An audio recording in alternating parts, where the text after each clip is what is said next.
help me. I suppose I could eat after this meeting.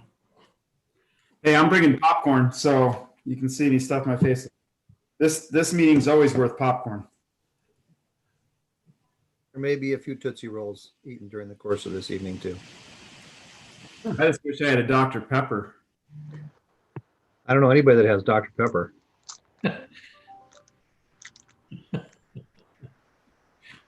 He's not on the call, is he? Oh, there he is.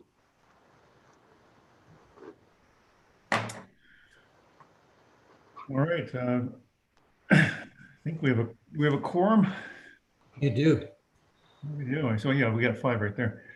All right. I'll call the special meeting of the City Council to order. A roundtable focused on the biennium budget. Just make a note beforehand that I know that there's about 5 attendees tonight. This is the roundtable, at least from 6 to 7 o'clock, will not provide any opportunity for public comment, but you're certainly welcome to listen in as the council will deliberate about budget. And then we'll have council meeting at 7 o'clock where there will be opportunity. So with that, who am I turning it over to? Robert or Drew or Sergey? I'll take it. Do we need a roll call or not? Oh yeah, sorry, Sean. Jody, could you please do the roll call? Councilmember Jeans, Here. Councilmember Ross, Here. Councilmember Holloway, Here. Councilmember Mayhew, Here. Councilmember Lassay, Here. Councilmember Sundwell, Here. Councilmember Shepherd. Here. Mayor Larson. I am here. Thank you. Go ahead, Drew. All right, thank you very much, Council. I just want to take a brief moment to thank both the Parks and Public Works Committee as well as the F&A Committee for the tremendous work that they've been doing since the beginning of the month, for example, in order to reach this stage. And so with that said, I'd like to turn it over to Sergey Tarasov, our consultant with FCS Group, to provide you with a presentation. Thank you. Thank you, Drew, and good evening, council members. Can everybody hear me okay? All right, I am sharing my screen, so please do let me know if the presentation is not up. So I will just dive right in. We'll on this slide, you'll find a brief overview of our presentation tonight. We're going to get into the overview of the rate study process. I like to always kind of start with that graphic just to get everybody on board. It's sort of an anchor for me in terms of terminology, since I want to show it every time we meet, just to make sure we're presenting consistent information, kind of following along every time we're moving on to the next step. We'll briefly cover the background, take a look at the survey in terms of neighboring utilities. How do our rates for an average customer compare? Get into the progress to date and do a brief summary of our discussions with both committees, and then we'll get into the recommendations as well as what was discussed in those meetings with the committees. So, yep. Would you just sort of a housekeeping, would you rather have us wait to ask questions, to write them down and wait till the end, or would you want us to interrupt like I just did? Whatever works for you. Interruptions are just fine for me. Okay. So on this slide, you'll find a brief high-level summary of the overall rate study process. A typical study such as this one usually consists of 3 key steps. Step number 1 really focuses on defining the overall needs. In the industry, it's called the revenue requirement analysis. Here, our main objective is to take a look and see if our rates today can meet our ongoing obligations on a standalone basis for each utility. And if that cannot happen, that's where we figure out what to do. Do we need to adjust rates, make any other changes? So again, really what this step is focusing is a long-term outlook and a rate strategy that we need to incorporate to cover our costs. Step 2 dives a little bit deeper, breaks those costs down into components, and really looks at equity. Do cost differences exist to provide a service to various classes of service? So here, again, a little different focus, breaking those costs down a little bit more granularly. And then finally, step 3 focuses on developing the actual final rates that the customer sees, such as the fixed and variable charges. So as you can see, to get to steps 2 and the final step, the goal of step 3, we really need direction on the first step, and that'll be the focus of today's discussion. As a brief background, last time such a study was completed for the city was in 2016. At that time, after various iterations and alternatives and options, the council adopted a 4-year strategy, and you can see summarized below in the table by utility, which runs out this year. So we had our last year of implementation in 2020, and now for additional years, we are back in front of council to get additional direction. At that time, we also completed that step 2, cost of service, focusing on the sewer utility. And based on some changes that were done as well for the rates, we implemented a strength-based rates for non-residential sewer customers. The council wanted to make progress towards cost of service, but they wanted to do it gradually. So a 5-year strategy was developed, making progress towards 25% of cost of service. Again, the goal here was not to shock customers all at once. Plus, they wanted to make sure that any changes that occurred from that strength-based charge change did not modify cost of service results either. So a gradual progression was adopted. And finally, as part of that study, we established and implemented general facility charges to all utilities. Now, these are unlike the fees we're going to be discussing today. These are one-time fees imposed in new development or certain upsizing redevelopment, and they're meant to be to allow growth, pay for growth, or equity charge, be kind of an equity charge where new customers coming in are buying their equitable share of costs in the current systems. Hey, Sergey. Yep. Can you explain what strength-based rates mean? Sure. Strength in the sewer utility terminology really focus on the contributions in terms of BOD and total suspended solids. Acronyms used for different types of waste treatment at the treatment plant. And our treatment plants are designed to process flow, or just the waste itself, the amount of waste, as well as the concentration, how concentrated with, let's say, suspended solids it is. And certain customers or certain industries produce waste that is heavier concentrated. So a good example is a restaurant with lots of food waste or grease will have higher concentrated waste, or a brewery that sends a lot of their waste down through the sewage system is more concentrated than domestic residential type of waste. So in that case, we charge them differently. What's that? We would charge those types of differently. That's correct. So currently, the current structure charges more for higher concentrated waste. That makes sense. Thanks. Let me put it in layman's terms. A toilet bowl full of number 2 waste is much stronger than a toilet bowl full of number 1 waste. Well, you showed great restraint, Mayor. Well done. Well, no, I wanted to be very clear to people what that distinction is. BODs and all that stuff gets a little convoluted. Right, but I think his point is that commercial may drive a different than residential. I don't know if it was a difference between number 1 and number 2. Yeah, like we got this is an issue that came up in some contentions with the casino, for example, because the waste coming out of the casino with all the restaurants, and it's a much more concentrated, stronger waste, right, than typical business or okay. A home or I residence. get it. Thank you. Okay. So on this slide, you'll find a visual survey of the rates, current rates. Again, the focus is today for the city of Snoqualmie. You can see the different colors on the upper middle graphic. Again, these are all 3 utilities combined for a typical average customer using 7 CCF on the monthly basis. Now, I always want to caution the comparison here because each utility is designed differently. Some are more dense, some are more spread out. Some have treatment of their own, such as the city. Some purchase treatment for both water and sewer. Some defer maintenance more than others. So again, there's a lot of differences, but everybody always wants to look at the comparison. So this is the latest. Now, we're not including proposed rates yet because there's a lot of options we're discussing, and we're not really sure which direction the council will want to go with. Plus, we don't really know what these utilities are going to do in the next couple of years. We know that some of them are considering action, but until the end of the year, most of them will not adopt new strategies. So again, it's very difficult to say what others are going to do as well. Although I would add, Sergey, I don't think particularly councilors like Councilor Holloway and Jeans that have looked at this exact same comparison for the last several years, if not decade, using these same cities. We have, even when you saw the increases in the range of in excess of 5, 6, 7%, we have always remained in the kind of middle of the pack. If you see there's the top 2, 3, the bottom 2, 3, and then there's the 4 in the middle. We've always been somewhere in that 4 in the middle pack. And I anticipate that, because all these jurisdictions are facing the same cost increase pressures that we are. I see no reason why that same trend that they've been following along with us for the last decade is going to change.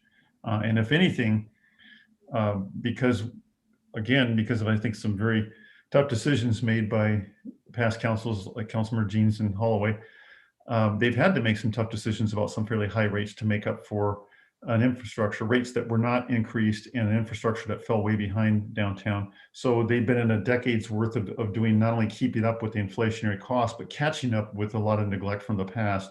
And we're finally getting to a point where we're kind of hitting the top of that curve and flattening out. So my prediction would be, if anything, we're probably going to shift downward over the next 6 years in this comparative chart, by the fact that we can finally, the increases are more due to keeping up with inflationary costs and less of that catch up, because we're finally catching up with that backlog that we've been chasing for over a decade. Sergey, talk about the burnt orange color for Snoqualmie. That's the water utility. We tried to keep the colors a little different so it's easier to see the city of Snoqualmie versus other entities. So the dark color is the same as the orange. It just represents the water utility. The middle portion of the bar, gold versus kind of the blue, dark blue, is a representative of the sewer utility. And then the violet versus the green color is the stormwater utility. You'll notice that the city of Carnation currently does not have a stormwater charge. And that doesn't mean they don't have those costs. It just means it's getting paid for by other funds, probably the general fund or the streets fund or somewhere else. But it does not have a standalone stormwater utility. Okay. Councilmember Shepherd.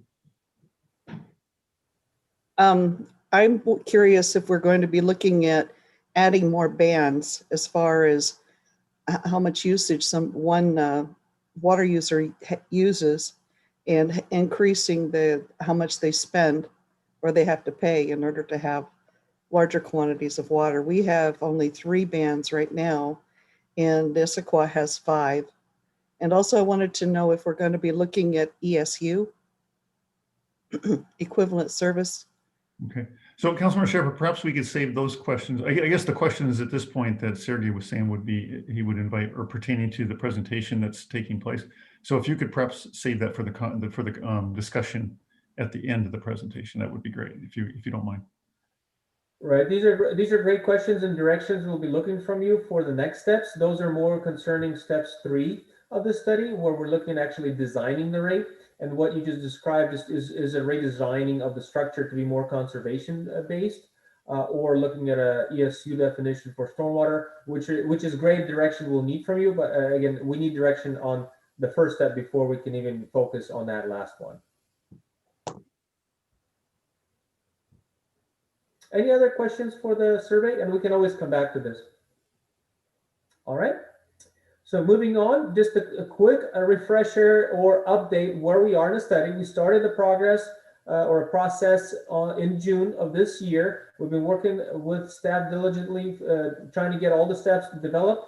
And as I mentioned before, we really are focusing right now on step 1. We already have a draft of steps 2 and the GFCs available, but again, we need direction on this step to present you those other steps as well. We presented our initial findings to the Parks and Public Works Committee and the Finance and Administration Committee on October 20th. At that time, we presented 4 options for rate action consideration, which I'll talk about in a minute. And then we also have a couple of slides dedicated to describing these options. So there will be some more numerical definitions of what these options are. We presented 4, which included the preferred or city staff preferred alternative, which looked at implementing the full system plan capital identified in the currently being developed utility system plans. This option also looked at adding the full urban forestry funding from operating cost funding through the stormwater utility in this alternative that was preferred. So again, high level summary, full CIP from the system plans, and making sure that the stormwater utility is covering all operating costs for the urban forestry program. Option 1 was very similar to the preferred option, just simply did not include the urban forestry operating costs. Option 2, scale down the capital programs, looking at the priority capital projects only. And then option 3, wanted to go the bare minimum capital required to keep the city running, again, without including the urban forestry operating costs in it. As a note, all of these options included the same level of urban forest tree replacement program in the capital side. So again, there's two cost components for the tree program. One is a capital cost component, one is an operating cost component. All of these included the capital side, and only the preferred option included the operating funding in full. Does that make sense in terms of the differences? Now, during those discussions, I'm just going to pause for a moment. I'm noticing that David Hoffman and some of his team are sitting in as attendees. David, you guys can go enjoy the news or dinner or something. We'll bring you in a while. This is the roundtable. The council meeting doesn't start till 7. Perhaps you knew that, so that's fine if you want to tune in now. But just to let you know that in case you wanted to wait a little bit. Continue, Sergey. Sorry. Okay, not a problem. So during that meeting, we had numerous questions from the Parks and Public Works Committee, and they wanted to have an additional meeting to go over some additional questions, look at other comparisons. So we had a follow-up meeting on October 22nd. We presented 3 comparisons, which basically looked at modifying the timing of the preferred alternative.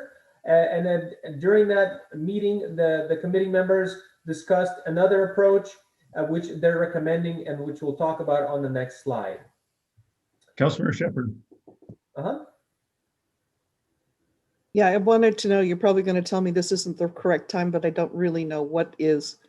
Well, no, I'm saying if you could, at this point, you should be asking questions about what is in the content of the presentation that Sergey is going through. If it's not related to that, we can deal with all those other questions when we get into discussion. Okay, so he mentioned GFC, and I would like to know if we're going to design in for GFC an opportunity for people to be able to have a payment plan in order to tap into our sewer system. So you're referring to in structuring how the folks are paying the GFCs. Usually these GFCs are paid for by the developer, and then, you know, it's very rare. In one case I can think of is King County, which charges GFCs directly to the consumer or the person who is actually buying the house. Most entities usually charge the GFCs to the developer, and the developer pass on the GFCs to the customer through the cost of the house. Yeah, that's assuming new development. There's a number of people who are on septic systems that would like to join in to our sewer system. So that's a policy discussion probably that needs to happen with legal as well, because these charges we need to be careful on.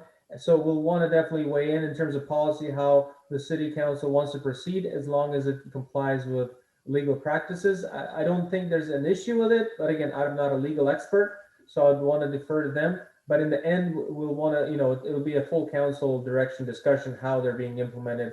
And if you want to allow for delayed collections with an interest of some sort. So they have to pay interest if they want to do it over a longer period of time. All right, thank you. Great question. Continue, Sergey. Okay. So during the Parks and Public Works Committee follow-up meeting, the committee recommended the following alternative. They really wanted to focus on option 2 in terms of the capital. And again, in the next 2 slides, we'll show you the total capital dollars. Here, I'm just trying to describe and outline this option. So the focus was, instead of looking at the preferred alternative full capital program, here we're really only focused on the required high-level projects only. The committee also wanted to make sure that urban forestry operating expenses are being funded through the scenario as well, or option. They did want to reduce the annual capital for the tree program down a little bit. So originally it was 250,000 plus inflation per year. The committee said, let's start with 200,000 and let's keep it flat without adding inflation into the future. And finally, the committee preferred annual rate increases starting in 2021. The notion was that no deferral of rate action. And we did look at some alternatives for that. So we'll show you both deferring and non-deferring, but the main direction was to have rate action in every year starting in 2021. Councilmember Sunwell. Yeah, let me just jump in here and sort of, I think most, if I remember, sort of took a mental roll call of those who were listening in that meeting Thursday or Friday, whenever it was. But I think why we settled on option 2 was it was not that much more expensive than option 3. And they gave us flexibility either for emergencies or for alterations. We had no wiggle room on option 3. And the cost delta was in my view, and I think everyone else's view, was pretty minimal. So we had unanimity on that. We were a little bit split. Brian hadn't had enough coffee, or Dr. Pepper or whatever, but so there was a little bit of a split on whether or not to start the rate increases in 2021 and make them flat versus defer a year and catch up over the remaining 4 or 5 years. So I suspect that will come up again, but just wanted to provide some context for those maybe who weren't listening or who weren't on the call whenever we had that. But that's sort of a high level picture of where we came out on that and why. Great, thank you.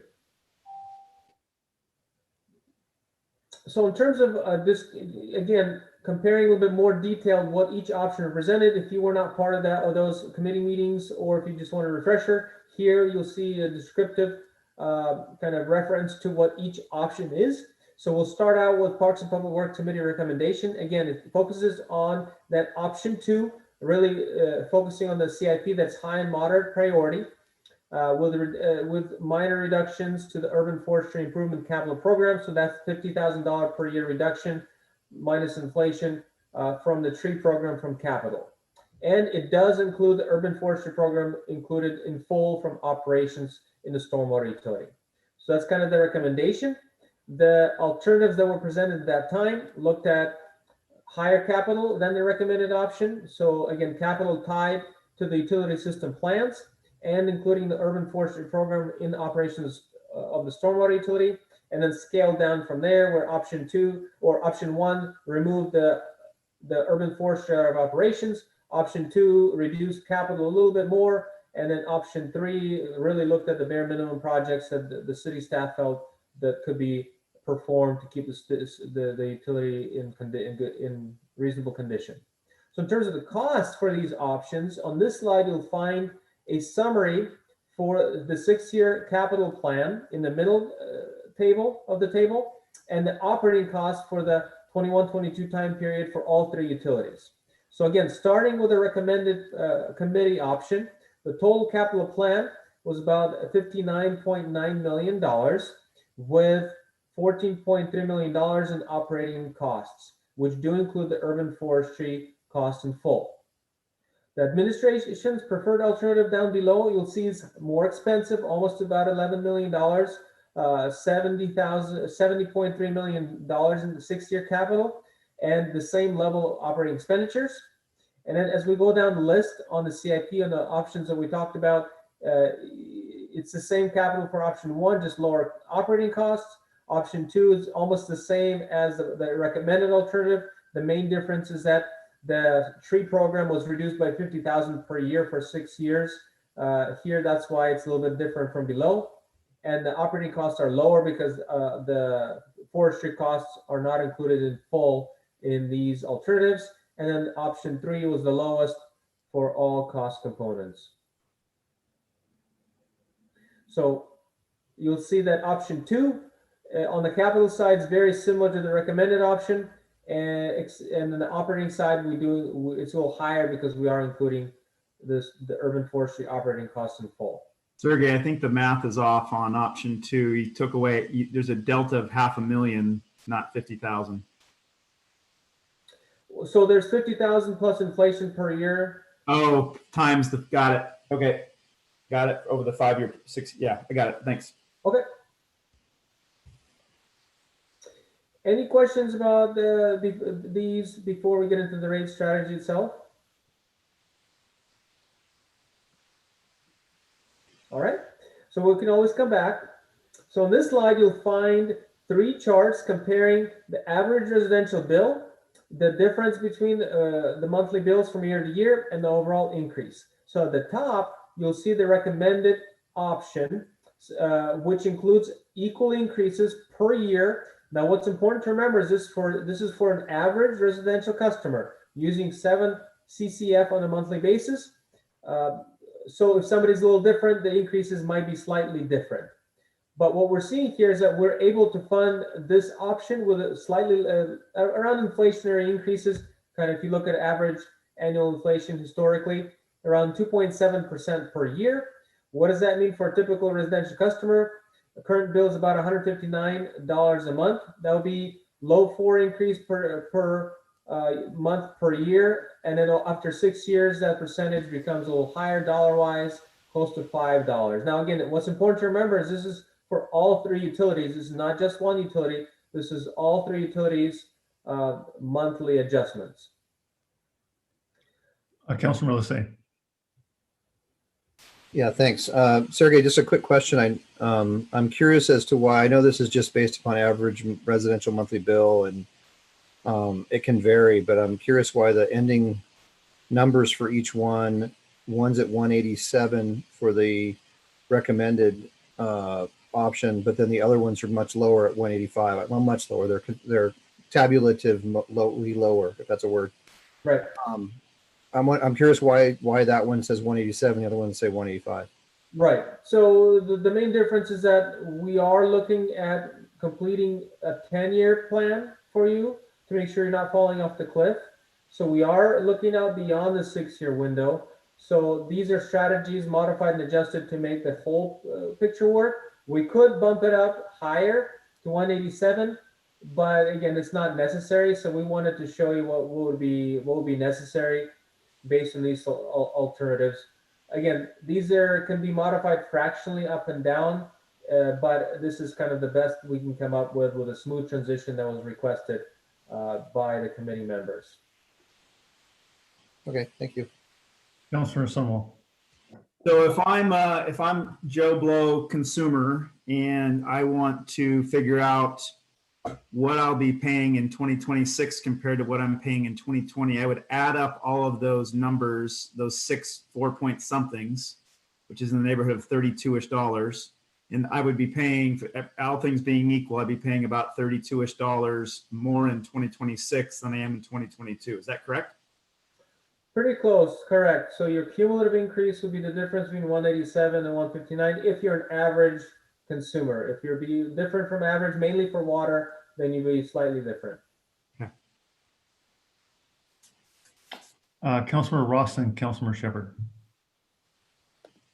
So if you're looking at, I guess the middle one where you don't have an increase in 2021, you're paying less than for your utility bill each month as compared to the first scenario. And with COVID, there's a lot of people that are either partially employed or unemployed. And I know that we've seen a large increase in utility bill accounts that are past due. And Mr. Hamoud had provided that information in July. And at that point, about 10% of the utility bill accounts were past due. And I don't know what it is now. And so to me, I think having a 0% increase in 2021 allow the residents to catch up, and then we can start implementing it in 2022. Okay. Councilor Shepherd. Yeah, so I think that this is where if we had more buckets of water usage, if we were to charge more for the higher users of water, this would make it less painful for those who are very conservative with their water. And it might be something that people would appreciate. All right. Councilor Mayhew. There we go. Yeah, so I think there's a conversation we had around fixed versus variable cost, but I don't think that what was just said is accurate. So when you study other water systems, I guess I can't claim I studied them. When you look at I have looked at some other water systems to kind of see what's going on with this fixed versus variable charge. And The thing that's very unique about Snoqualmie is that we have very little variable charge to us. Our system basically is almost entirely a fixed cost system, the operating costs, which is very different. So for example, if you're a Seattle, you have water acquisition costs that are very vary depending on how much water you bring in. That essentially is not true in Snoqualmie, that the difference is very, very small. So for us, what we do in terms of our pricing strategy, how much is fixed cost and how much is variable, isn't something that's reflective of our costs. It would be purely a decision that we would make because we wanted to cause different ratepayers to pay different amounts as compared to what they pay today. So we might say we would like someone who uses more water to pay a higher bill than someone that uses less water. The question would be, why would we do that? There may be a reason to do that. But the thing that's really important to understand is that isn't something that would be driven by our costs, because we don't have much in the way of variable costs. So to me, that's a really big kind of light bulb going on in terms of understanding our utility system. So it's purely a pricing strategy. It's nothing to do with our costs, which is usually what drives this in other cities. So I do think, as if I understand, and maybe Sergey could just comment on this, as I understand it, we're going to kind of set initially what are our total system costs and kind of what are we going to do with the rates, and that's kind of what we're looking at tonight. And then there's still some room, and they're going to come back to us, room for saying, well, are you going to make some tweaks on residential that's different than commercial? Are you going to do some things on volume versus fixed? And that's sort of how we take the rate and divide it up. And that's sort of another different discussion, if I understand this correctly, that what they'll do is they'll take what we decide tonight, and then they'll give us some options of how to sort of mix that up between fixed, variable, residential, and so on. Is that a correct understanding, Sergey, or whoever should answer that? Yeah, so that's a pretty good kind of a description of what we're going to be doing. We're still going to have that equity in the middle, but by the end, we do need to figure out how to pass along these percentages. So these percentages right now are there for example purposes under current rate structures. If the council by policy wants to move towards a different rate structure, we're going to need to reshuffle them a little bit. So if we put more costs on the fixed charge, these average increases might not work precisely as they're shown here. If we put more in the volume rates, again, it might not show up as well. It might create more volatility. As Councilmember Mayhew stated, is that in most cases, especially when we go beyond 1 or 2 tiers or even 1 tier, a lot of these 2, 3, 4, 5 tiered conservation-based structures are usually pure policy driven to incentivize a goal of most of the time conservation. And that came about from late 2000s, mid 2000s. There's a big push for conservation because our sources were supply was being very limited, and a lot of utilities were having to invest significant amount of dollars to get more supply, water rights, and so on. But we did experience significant change in weather and usage. So conservation, with new development coming in, new development started to put in more conservation-based toilets, more shower heads. So consumption has gone down significantly if you compare mid-2000 consumption on an average basis. So conservation has not been as of a driving force as it was at that time. So there's a lot of utilities with remnants from that time that still have those structures. But in the end of the day, it becomes more of a policy choice, not a cost driver, to where we set our rates if we do decide to go to a conservation type structure or expand on a number of blocks in the structure. Councilmember Holloway, Sunwell, and then Shepherd.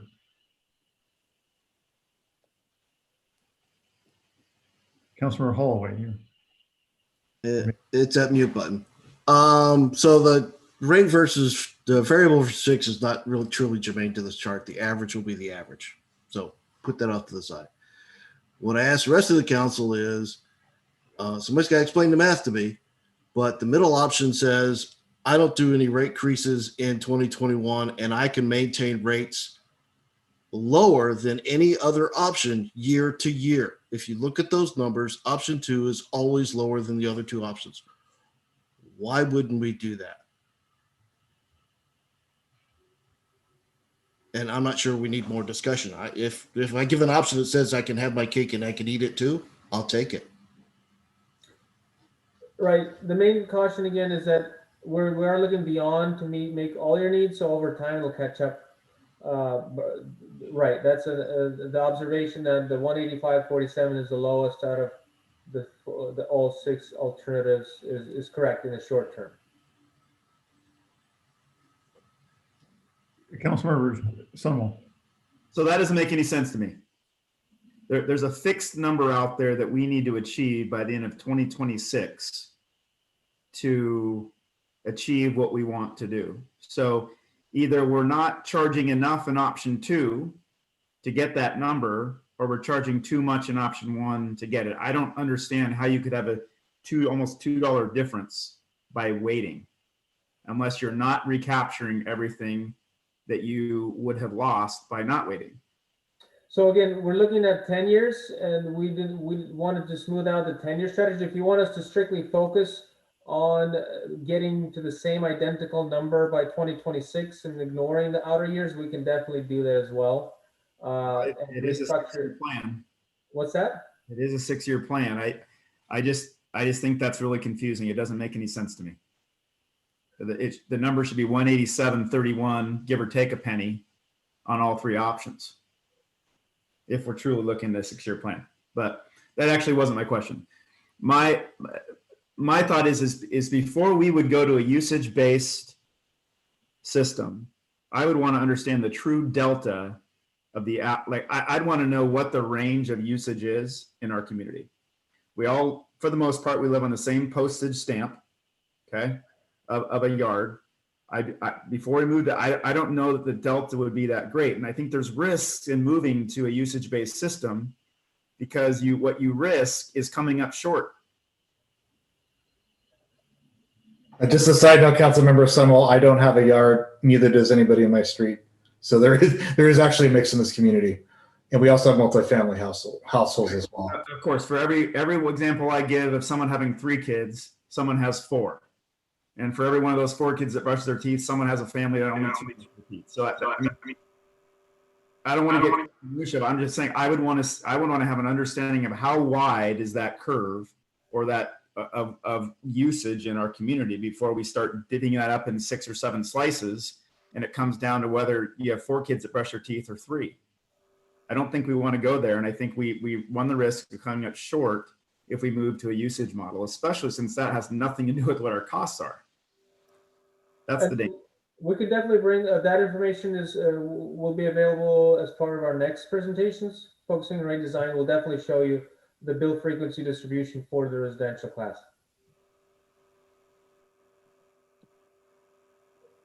Councilmember Shepherd, then, so I'm going to go to the city attorney first. Maybe he has something to weigh in on, and then we'll come. Sure, just real fast on that question. I mean, Sergey was talking about it's demand pricing essentially for conservation, and that's to address what the economists call demand elasticity, which is the more you raise the price, if it's a discretionary purchase, the demand goes down.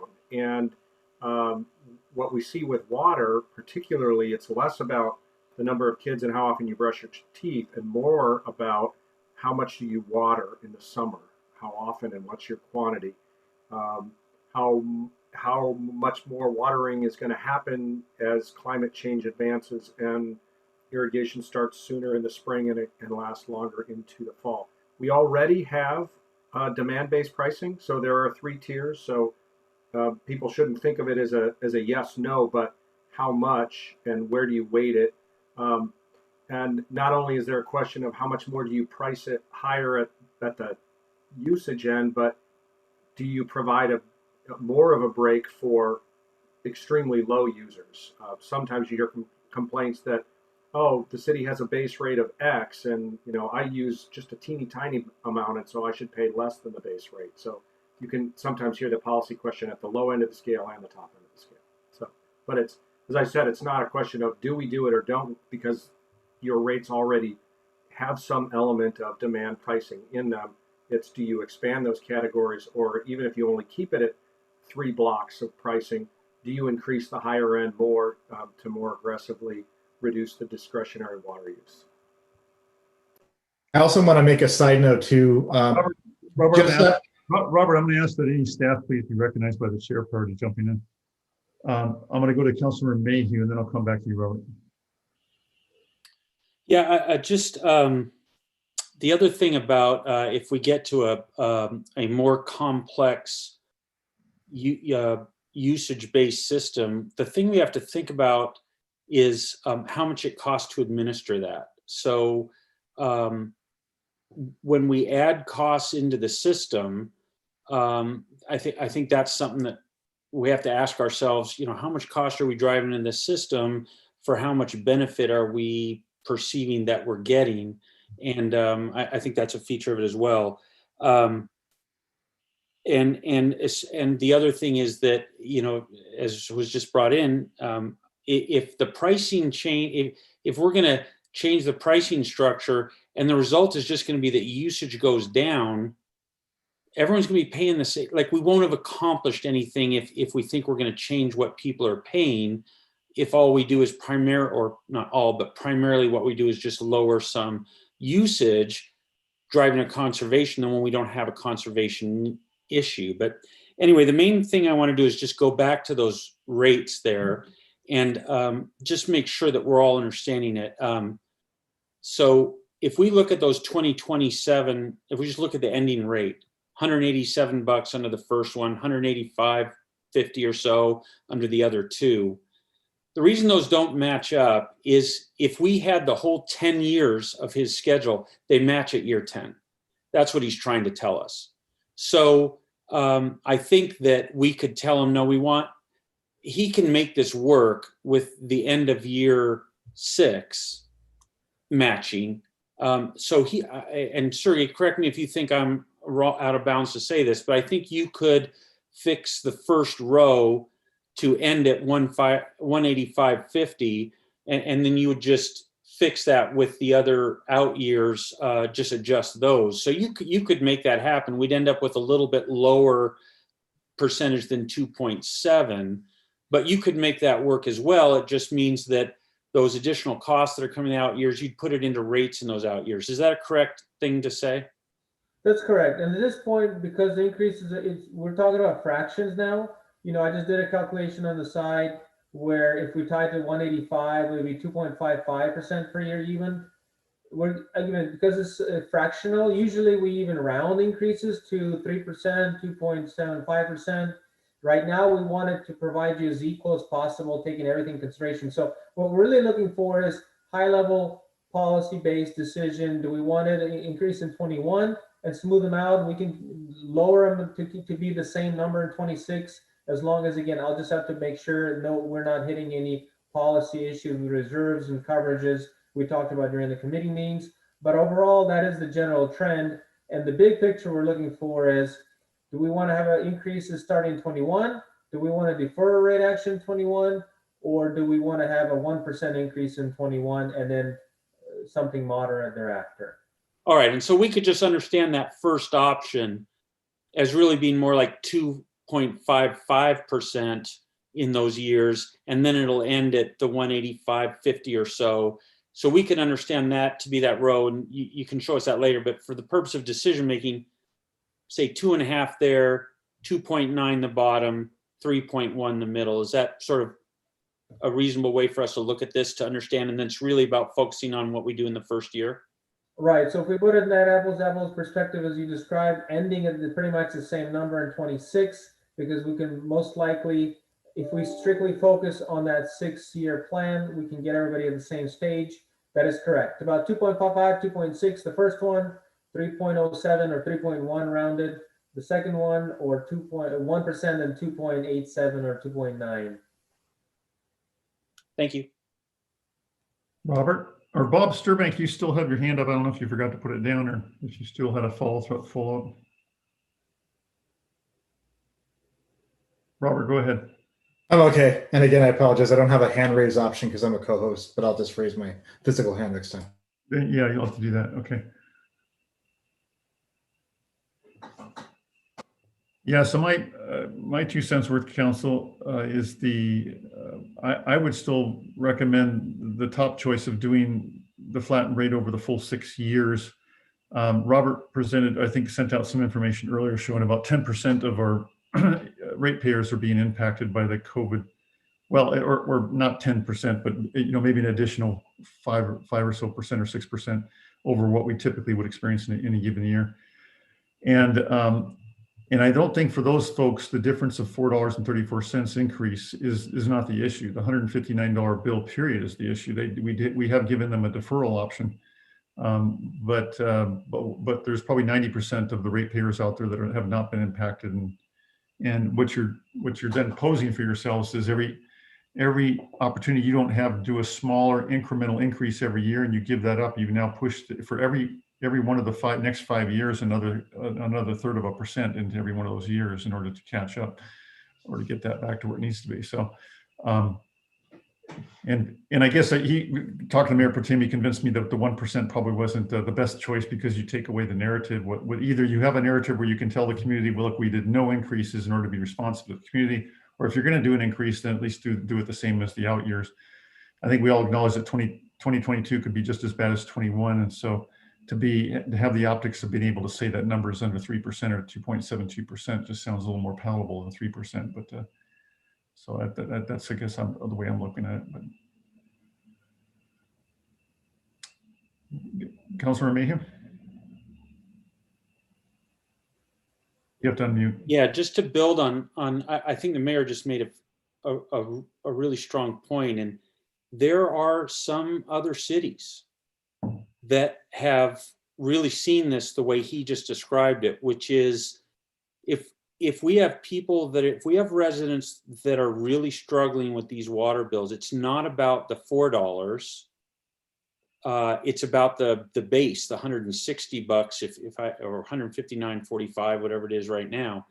It's about that whole bill. And what some other cities are doing is doing some things with their rate structure. There are things that can be done under state law. There's a whole bunch of things we can't do under state law, but there are things that some cities are doing where they're finding ways to do additional things for those that are struggling with the whole bill, and then build that into what they're doing with their overall rates. That's a whole area to look into. It's something that takes 6 months to a year to really study, go down the options, and figure out what we as a city might like to do, if we're even interested in doing that. We've never done that before as a city. That's never been something we've looked at hard. Now, there are some great programs available through the county and the state, I think, but we've never looked at trying to do something additional at the city level. So I think if we really want to focus on that end, which I would like to do, I'd like to see us tee up for the next year. Maybe that's something we could really delve into. Are there some different things we can do within our utility billing to help some of the people that really struggle at the lower income levels? But I think that's still going to end up not changing what we're looking at tonight, because the average will still be the same. You just end up coming up with some ways to do some different things to help some people. So I'd like to see us kind of commit to do that going forward, but I don't see it changing or what we do tonight. Councilmember Holloway, then Councilmember Ross. So I'm trying to do round robin. Councilmember Ross, then Holloway, then Shepherd. I can appreciate that we provide them financing options. They can push payments out, things like that. But I think there's a group of people that aren't going to ask for help, that are going to be struggling to pay their bill, and they're going to pay it.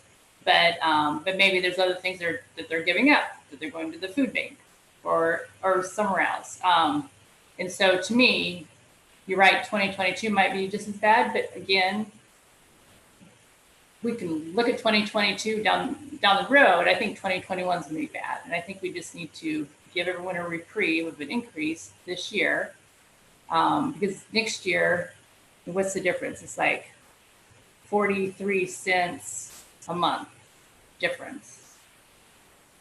So it would be higher, 43 cents a month higher. By if we just go with line number 2. In 2022, I think we can start the increases then, but I really think we need to give our residents reprieve this year or 2021.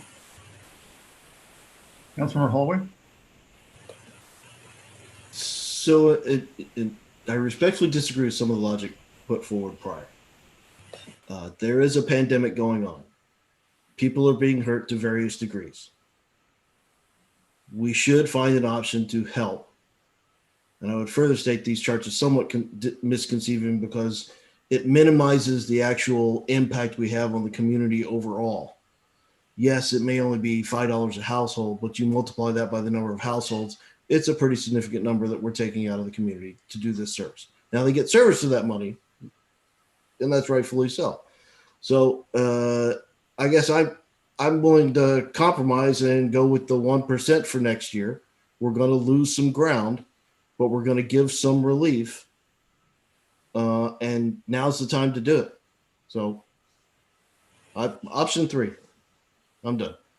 Well, and you do get those out years under 3% with that option too. I believe that's the first time I've been on council where Brian's approved a 1% increase of anything. Ouch. Oh, nicely done. Councilmember Shepherd. Yeah, so as far as the low income, I'd like to see us provide a higher discount rate than what we're providing. Right now, we've got a 30% discount rate. I'd like to see us increase that. I don't think we have that many people who would actually go through the exercise of trying to qualify for low income, but I'd like to see us revisit that. Okay. Councilmember Lassay? I'm not sure how we're going to get to making, are we going to vote on this at some point? Are we going to, because, if all of us are picking something different, how are we going to get to a resolution to what the rates are? Or, I mean, what the increase is if we do it flattened across all 6 years, or if we do 0 in 2021, or if we do 1% in 2021. What's the process? What are we headed towards? Because I'll wait on my preference as well, but I'd like to know how we're going to get there first. Well, actually, Matt, it would be very helpful, I think, if you offered your preference, because I think what I'm looking for is if there's at least a majority or up to 4 of the 7 council members sort of leaning toward one option over the other, that maybe gives us some pretty quick clarity, and then that's what we go prepare in the subsequent. Well, let me go ahead and do that then, because we had our meeting on Thursday last week, and it was one of those, one council member went one direction, one council went the other direction, and I kind of wanted to, hide under a bush and not get in the middle of it. But that's not my role to hide. My role is to be out involved. And so I did some looking at all this over the weekend and did some math numbers and kind of thought about where it was going. And I just don't see where the impact of $4 is really that significant, because it is the bigger number that people are concerned about. And we have procedures and policies and relief opportunities for folks. My concern is that's, and I think, obviously this is based upon only a 7 CCF usage, but that's $4 times X number of households of revenue that's not brought into the city to take care of the utilities. We already went forward from a Parks and Public Works standpoint, recommending a lower tiered option than the administration was recommending. We didn't go all the way to the bottom, but we found somewhere it was a nice medium ground that gave us some opportunity to have a safety net in case something happens and we need to have money involved. I'm concerned that if we don't institute the rate increase in the first year, that's kind of defeats the purpose. I know it's a small number, but again, as we talked about, it's a small number that adds up to a big number that is needed for taking care of our utilities. So my position is now, I basically validated my own position, and I'm sticking with where I was on Thursday last week, which is recommending that top line with the balanced rate all the way across and instituting that starting in 2021. Perfect. So now I have LaSalle for option 1, Holloway for 3, and Ross for 2. So our consensus is developing. So this is an opportunity now for the other 4 to weigh in and maybe see if we start to move in one direction or the other. Councilmember Jeans, we haven't heard from you. So I'm embarrassed that I'm seeing these numbers. I'm seeing these comparisons for the first time. Some of you are speaking and going from one to the other very smoothly because you've been with this. And I haven't. I'm sorry. I guess that's my fault. I don't know where I would have seen it, but I've been busy, so I haven't. But I do have an overall kind of a sense. We're in COVID. There's very troubling times. We're sort of stuck in the house. I do think that we probably don't know with any particularity sort of how the citizenry in Snoqualmie is doing, but I think there is a significant number of them, people who are struggling. And I think those people would appreciate it better, and others would appreciate it if they said, is the city doing anything for me during these tough times? And I'd like to have some help through 2021, especially. So I'd want to keep it at 0 or 1% for 2021, and then recognizing that I've got to make it up somehow. So I will live with whatever happens after that, when it happens, and then we can look at it. We can look at it in 2021 and see how we're doing and see if we make an adjustment then. That's my comment. Is that a half vote for 2 and a half vote for 3? I think it's Just asking Matt how he's doing his tally. No, I was actually going to simply think about what their second option is if they're not getting there. Maybe if the majority isn't going their way on the first. So give that thought. We have, listen, 6:56. So Bob, let's hold on you, and we'll pick up that conversation. As you can see, we have a very light agenda, and frankly, the rest of the council meeting is reserved for continuing this conversation. So let's hold that thought on your options. We'll pick up with you, and then the remaining 3 council members after that. So let's go ahead and adjourn the roundtable meeting. We'll see everybody back. Let me see. I'll give you a little more of a generous break than 3 minutes. Let's convene at 7:05 sharp and see everyone back at 7:05. Then we stay on this Zoom? Just stay on. Just mute your microphone and turn off your camera. We don't want to hear any flushing toilets or anything. So. And I'll stop sharing. Just let me know when you'd like me to turn back on. Thank you, Sergey. Thank you.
Mark, are you online hosting?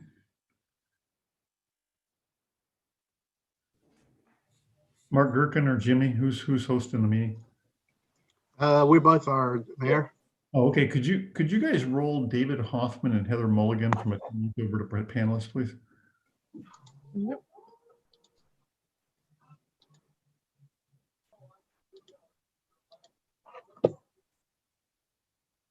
Thank you.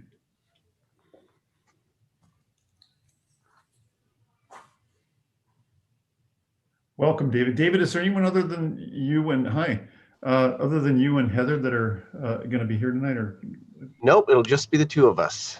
okay. And Heather is going to do 99% of the talking. I had Tyler down too. Okay. It's Tyler Farrell. Yeah, Tyler O'Farrell. Yeah, we let him off the hook tonight. Yeah. All right. Well, welcome. Good to see you both. Thank you. Likewise. Great to be here. You got a new COVID haircut, it looks like. Yeah. It's one of those, I got used to cutting my own hair during the lockdown, and so I started doing it. Gone back to my barber a couple of times, but yeah. When time gets short. Yeah.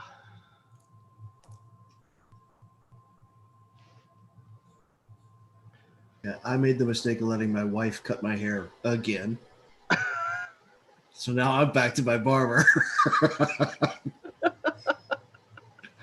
It's not a good sign in the middle of the haircut when she goes, ah. Yeah, you never want to hear somebody say, uh-oh. Yeah. Or, oops.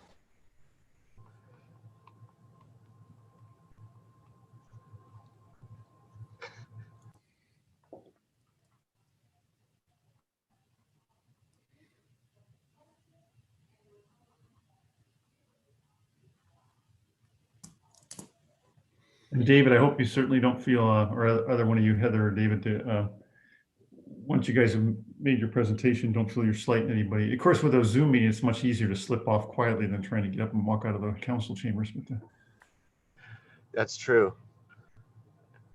That is true. But thank you. I hope you found the 20 minutes of the utility discussion you were part of very captivating. But Fascinating. it finally dawned on me, hey, maybe these, it was like, oh yeah, these guys meant to show up at 7, not 6. Sorry about that. Critical communications, right? Critical discussions in every community.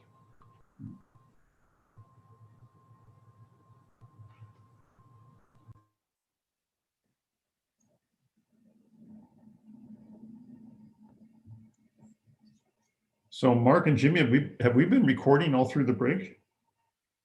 I guess that's standard. No, Mayor, I paused the recording.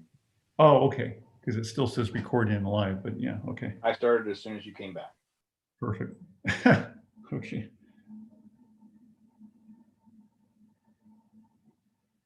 All right, we got about 1 more minute. I think most folks are back.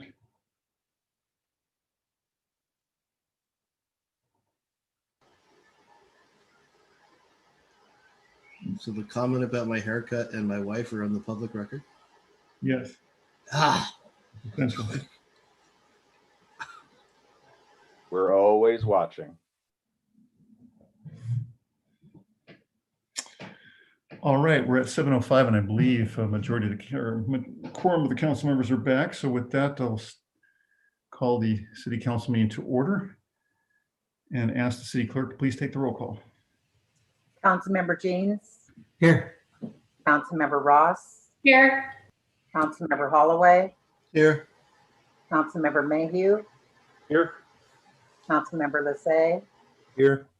Councilmember Sundwall, Here. Councilmember Shepherd, Here. Mayor Larson. I am here. So council, I have a motion and a second to approve the agenda as presented. So moved. Second. We have a motion and a second to approve tonight's agenda. Is there any discussion? Yes. Councilmember Shepherd, go ahead.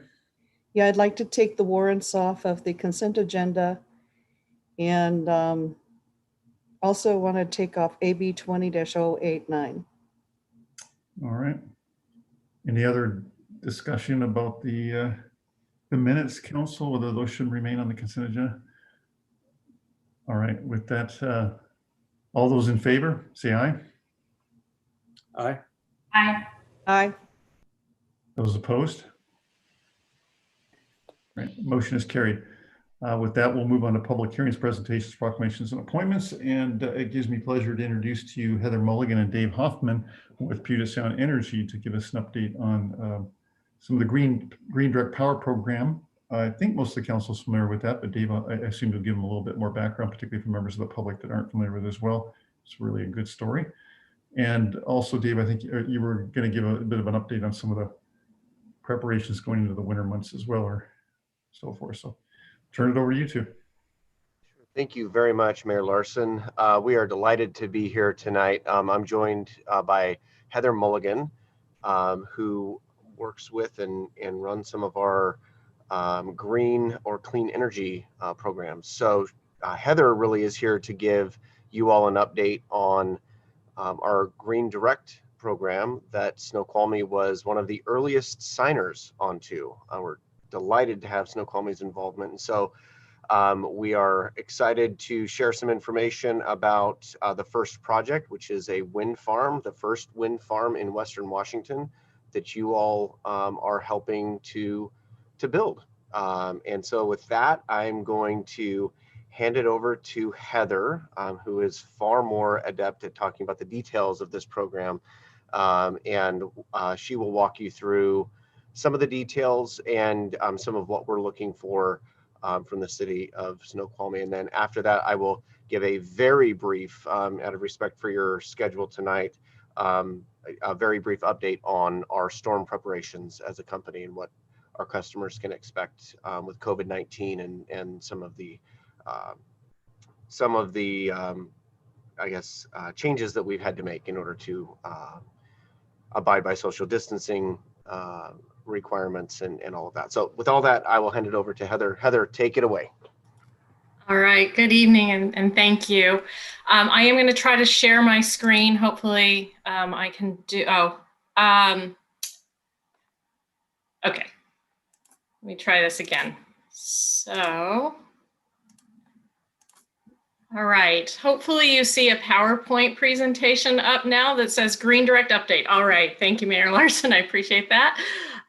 So I wanted to just run through, I believe some folks might be new to what Green Direct is, so I wanted to start, Heather, yes. Make that a little bigger. Could you put it in presentation mode? I can. There we go. How's that? Better? All right. So I'm going to start with just an overview of what Green Direct is, because I believe there are folks on the council who are probably, who weren't part of the council when the city originally signed on. So as a starting point, Green Direct is a product that PSC rolled out in late 2016, early 2017 that allows our large corporate customers, those customers using over 10,000 megawatt hours a year, and all governmental customers, including municipalities, to subscribe to the output from a dedicated renewable energy resource project. So what happened was PSE went out and solicited for renewable energy projects, identified a wind project, which I'll tell you more about here in a moment, and then reached out to customers who were interested in subscribing to the output. And we have about 20 customers enrolled in phase 1 of Green Direct, which is this wind resource. So these customers all signed on for long-term agreements to take that power from the project. And that in turn allowed us to sign a power purchase agreement with that developer so that they could go and build that wind resource. So it really is new additional renewable energy that the city has helped to bring online. And the exciting thing that we have to share with you tonight is that we are nearing the point at which this project will actually start delivering power to our grid. So a couple of things about how Green Direct works. So the city will be paying for both the renewable energy received from this project, in your case with a 15-year agreement, and that cost will cover the cost of that renewable energy and then some of the other costs that come with bringing that power online. You will still remain a fully bundled customer paying for the poles and the wires and all of the things that are required in order to bring that energy to your meters. But you will receive a credit on your bill in addition to the charges that represents the standard energy portfolio being replaced with that renewable energy. And I'll get into what those numbers look like here in a moment. But the good news is, and in very short order, I will tell you that the city will actually be saving money from day one as a result of this. It's not a huge sum, but there is a savings there when you compare the charge that the city will be charged on its bill to the credit that will also appear on that bill. And this is just an example. These numbers are for illustrative purposes only. They are not real numbers in this case, but the bills will, when they start arriving in probably early December for you all, we'll have these two new line items. One is this Green Direct renewable energy charge, and then this Green Direct energy credit that I was just talking about. So one is a negative number, one is a positive number. So let me tell you a little bit more about the project that you subscribe to and where we're at. So it's the Snoqualmie Wind Project. This is a picture of the project here. It's located in Lewis County on the border with Thurston County. And it is 38 Vestas wind turbines. It will be coming online in early November. It was originally planned to come online in 2019. We've definitely seen some project delays due to some permitting complexities, some challenges with this site. So I don't know if you can tell, but from this picture, but the project is actually located on Weyerhaeuser land. So it's a working timberland, and they had to get the equipment up on these narrow logging roads to these ridge tops. So it did make for a very complex project to build. But it is going to be the first large-scale wind resource in Western Washington. And we're really excited to have it coming online.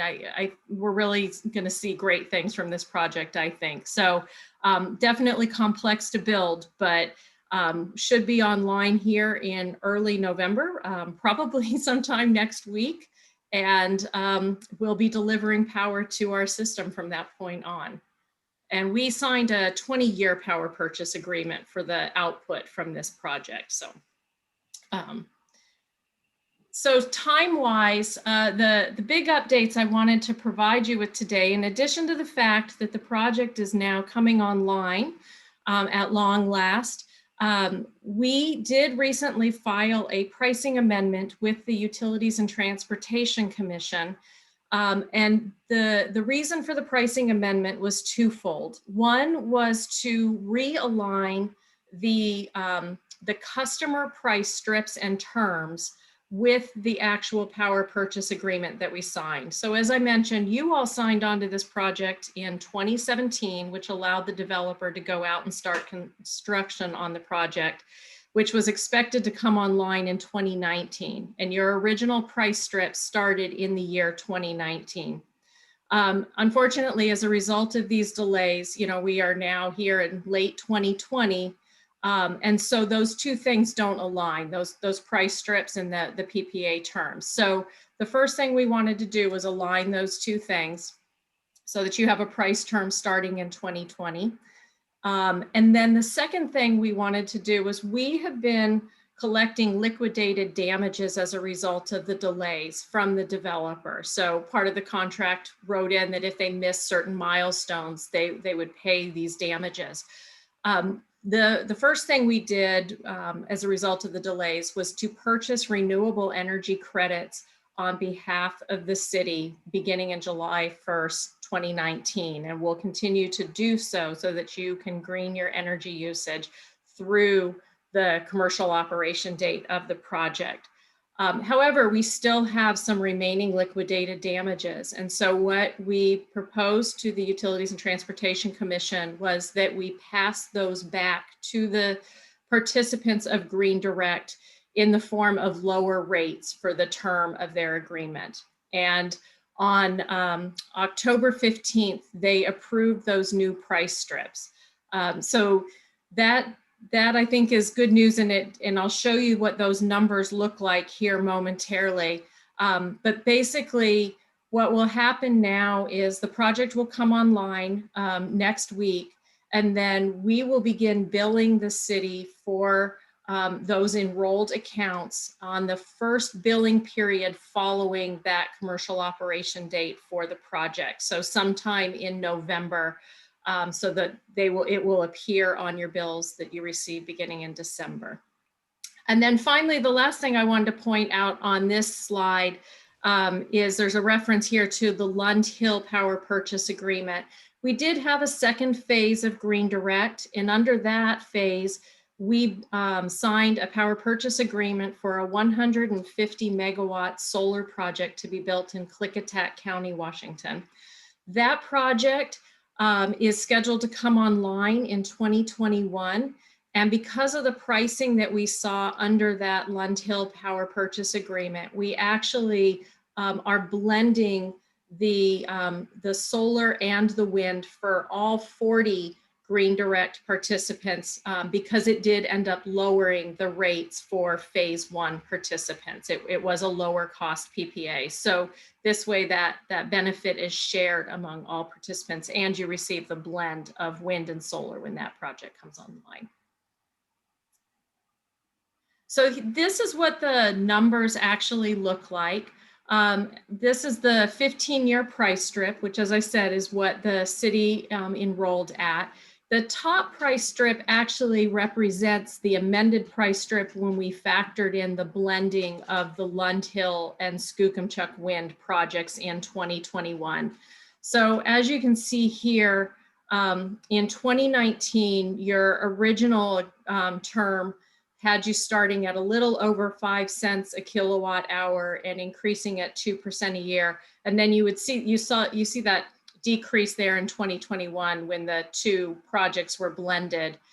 Under the new proposed pricing, well, it's not proposed now since it was approved, but under the new pricing with the liquidated damages factored in, the new term will start in 2020. And it now starts at a rate of 4.34 cents per kilowatt hour, increasing at 2% a year. And then it also added 2 years onto the end. And the reason we did that was so that you would reach your full 15 years under the term. So your term will now run November 2020 through October 2035. The other thing I wanted to point out on this chart is, as I said, there is a credit.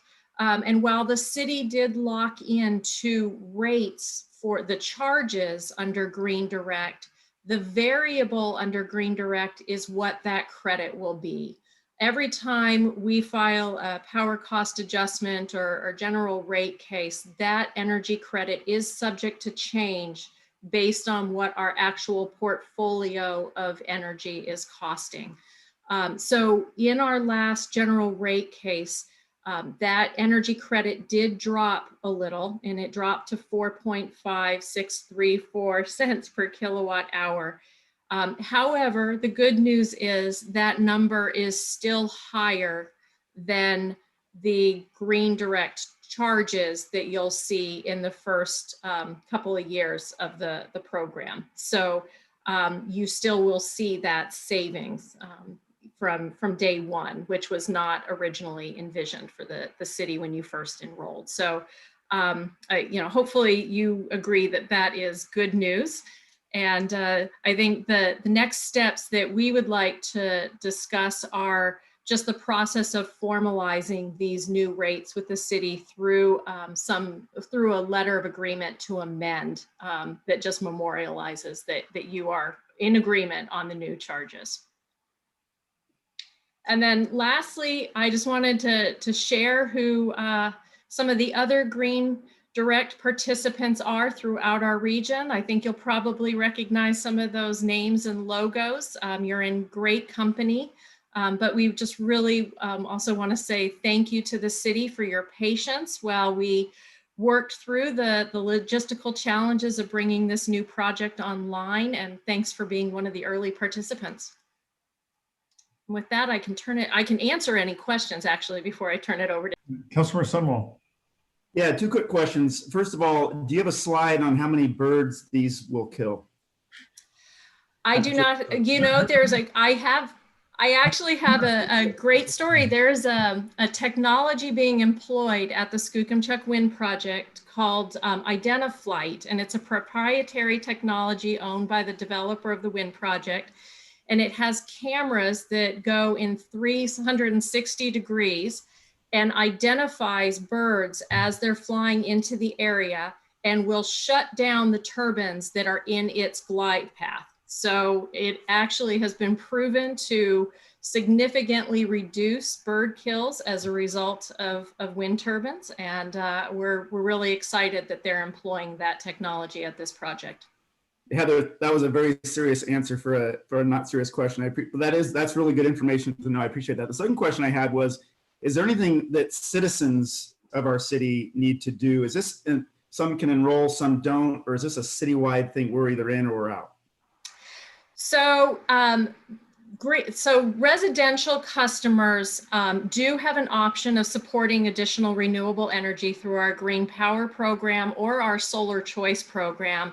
And they can go online and sign on for those programs. It does cost them a little bit more each month, but it does support the development of new renewable energy projects throughout our region. And in addition to greening up their energy use, they're also supporting grants that put solar projects on nonprofit facilities supporting some of our low income nonprofits. So that's one way that residential customers can participate in supporting the growth of renewable energy. Green Direct itself is a program that is limited to these larger customers, really because of the term that we're asking these customers to sign on for. You know, the minimum term is 10 years, and that can be a little complicated to manage for a lot of residential customers. Heather, you might not be aware of it, and some of the council members as well, but several years ago, we were one of the first cities that signed on your Green Power Challenge that David remembers this maybe, or that might have been during your Master Builders days, David, where Tumwater, and there were about 5 or 6 communities that competed to see who could push that rate up the fastest of adoption of voluntarily having customers sign on board. And I think we pushed ours up towards 4 or 5%. We won that contest, and those that participated were guaranteed about a $20,000 grant. The winner got $40,000 toward a solar project, and that was the first significant phase of the solar panels that ended up going on the City Hall roof that were paid for with that program. And so we still have quite a few residents participating in that investment of, again, clean technologies. This Green Direct program was in a supplement that the council agreed to for our the city government infrastructure, facilities, and buildings to commit to this. And I think it's a great story because, I mean, I think we all know we need to move into more carbon-free energy sources and transition, but to do so in a way where we can also have the added story of saying that it resulted in not only no increase, but a slight reduction in rates is a pretty good story. All right, I know Brian and Bob remember that. They were in the thick of that too. Oh, I'm sorry, there were a couple of hands up. Councilmember Shepherd. Yeah, I was wondering if we have any insight on what our break-even point will be as far as when we started this program, and how far out in the future we'll break even on it. Well, as I said, you'll actually be saving money from day one of your participation. And I believe that when the city originally enrolled, that break-even point was envisioned to be year 5 or 6. So the fact that it's happening in year 1 is, you know, I think great news. Yeah, very good. All right, I don't see any other hands up, David, so we'll kick it back to you to wrap it up and then talk about storm preparation. Yeah, right, thank you. Well, thank you so much. Yeah, unless Heather has anything else on this topic in particular, I will thank you, Heather, for giving that presentation and sharing that information. I will go ahead and jump right into, I'll keep this as short and sweet as I can.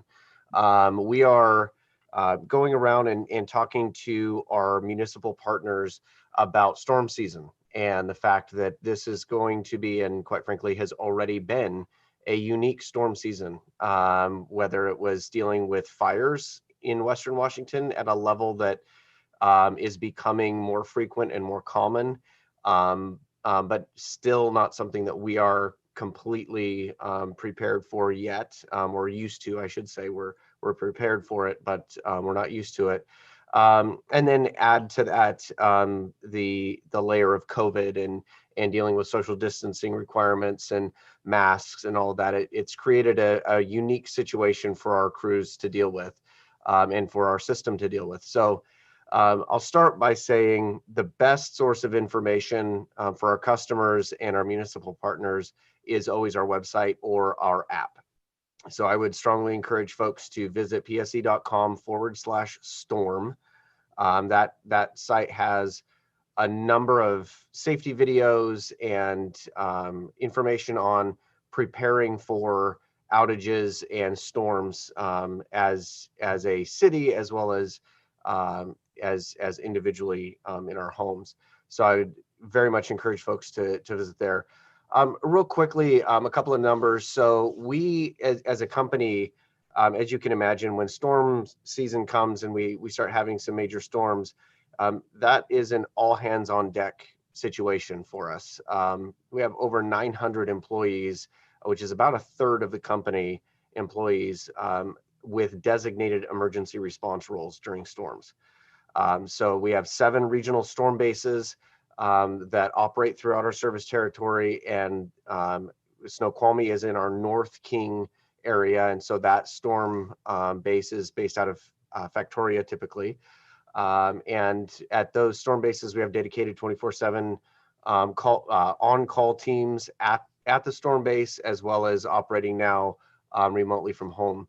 Our emergency coordination center will come online if we need to coordinate a number of different resources across the territory. And when it comes to dealing with major snowstorms, which we've had some of those in the last couple of years, and we have trees coming down into substations, you can imagine the amount of coordination that it takes to get very large transformers onto lowboys in Renton or in other parts of our service territory and onto the freeway while it's snowing and while there are snowplows out on the roads, to substations, getting crews there, getting the old equipment out after we've removed the trees, getting the new transformer installed and re-energizing that substation. It's a lot of dedication and a lot of communication and coordination to get all that done. And when we do have storms, we have to restore our system from the transmission level down. So we have to focus on getting the big lines back up and re-energized. Then we move on to our substations and make sure that they are operational and safe, get those re-energized if we have an outage there. And then we can move on to the distribution center or distribution system, which is the system that brings electricity directly to your homes. And so, we understand that it is very difficult to be out of power. I will speak from my own experience with 2 kids at 10 and 5 in school. When the power goes out, it's difficult, especially now since we're all working from home. We all depend on the electric system. So we appreciate your patience and your cooperation as we continue to work on storm restoration when we do have those storms. And we also appreciate the effort that you put into preparing for those storms, so you're in a good situation when a storm does hit. As you can imagine, we also go through a prioritization process when we do have outages to get critical infrastructure such as hospitals, water treatment plants, and other essential services up. And then we also, after that, we work on getting the largest number of customers up as possible. So we're looking for those types of outages. And then when you see an outage in your community, you might see 3 different types of vehicles that come out. And the first 2 are generally PSE vehicles. We will have folks out doing damage assessment. And so you'll see a white PSE branded SUV or pickup truck, and you might see that folks pull through the community taking notes, and then they might leave. Or you might see a larger truck come through and do the same thing, and you might see them leave. Don't be alarmed. We're not forgetting about you. In those cases, what we're having to do is really, as we're examining these outages, we may end up needing more equipment or more crews in order to get your power back up. So we're lining up the assets that we need in order to make that happen. And then finally, again, I would go back to the MyPSE app. I would strongly encourage all of our customers to download the MyPSE app. It's a really handy app actually to get on and see where outages are. You can report outages on the app, and you can also pay your bill on the app as well, and track your energy usage. So it's a very, very handy app there. You can also, if you don't have the app and you have a smartphone, you can also visit our website and access the outage map there. But I would also very much suggest that if you do have an outage, don't take it for granted that your neighbor has called or that PSE knows that you're out. We really only have two primary ways to know that our customers are out, and that is if we get calls from customers, or if there is a substation outage, then that alerts us that there is a major outage and we need to go out and investigate. And so if you call us, then we put that on the big board and we assign crews, and they go out and patrol your circuit and figure out where the outage or what is causing your outage. The only caveat that I would add to that is we are rolling out a new smart meter infrastructure that is going to help improve or reduce the time that it takes for us to get your power back on. So it's going to improve our storm response to a certain extent, because we will know specifically which homes are out and which ones are not at any given time. And then I think I've covered the rest of this. I think I wanted to cover COVID-19 and how we're responding, and I'll leave it at that afterwards. And so right now, and we really start our storm prep in the July timeframe each year, where we have teams that come together and plan for a whole series of different situations. We go through our process as a team, and we hope that you are too. Some of the storms that we get, if you've lived in this area for any amount of time, we can get some pretty big storms. So we strongly encourage folks to be prepared. We're also primarily concerned about the safety of our customers and our crews. And so as much as we were concerned earlier this year that the border with Canada might be closed and we might not be able to call up our friends to the north and ask for help if we do get a major storm, that is not the case. And it looks like we will be able to reach out and get help if we need it, should we get a major storm. But the winter is still not even on us yet. So we're still in fall. So a lot to be seen on that front. But again, we take the safety of our customers and crew as our #1 priority. So we're ensuring that our crews are being safe and following COVID safety policies, including proper social distancing and wearing masks and protecting themselves. So I think I will leave that update there. So that was even longer than what I had expected to take or what I wanted to, but thank you very much for your time. And I hope that that might have answered a question or two. Oh, you're still muted, Mr. Mayor. Thank you. Councilmember Sunwall and then Councilmember Holloway. Yeah, real quick. Thanks, David, for that. I'm curious. I've lived here 15 years, which means I've been through 15 winters of windstorms, some worse than others, and even an ice storm. It feels like, I don't have data to support this, it feels like the power goes out for fewer times and for less amount of times.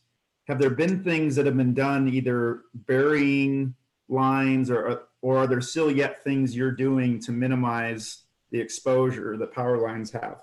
Yeah, actually, that was a great segue to what I wanted to conclude with, David, and that was to thank PSC again for the significant work. It was a pleasure working with you guys on both the significant investments on the substation on Snoqualmie Ridge and the major investment in the rebuild of the Snoqualmie Falls power plant. The first time it had been done in 100 years. And Yeah. both of those introduce significant more stability in our local power system, and to where we, as you were saying, Councilmember Sunwall, we were experiencing frequent power outages. If there's one complaint I've received more often of late, it's folks that because of those frequent power outages finally bought a Honda generator and now they don't get to use those, and they're sort of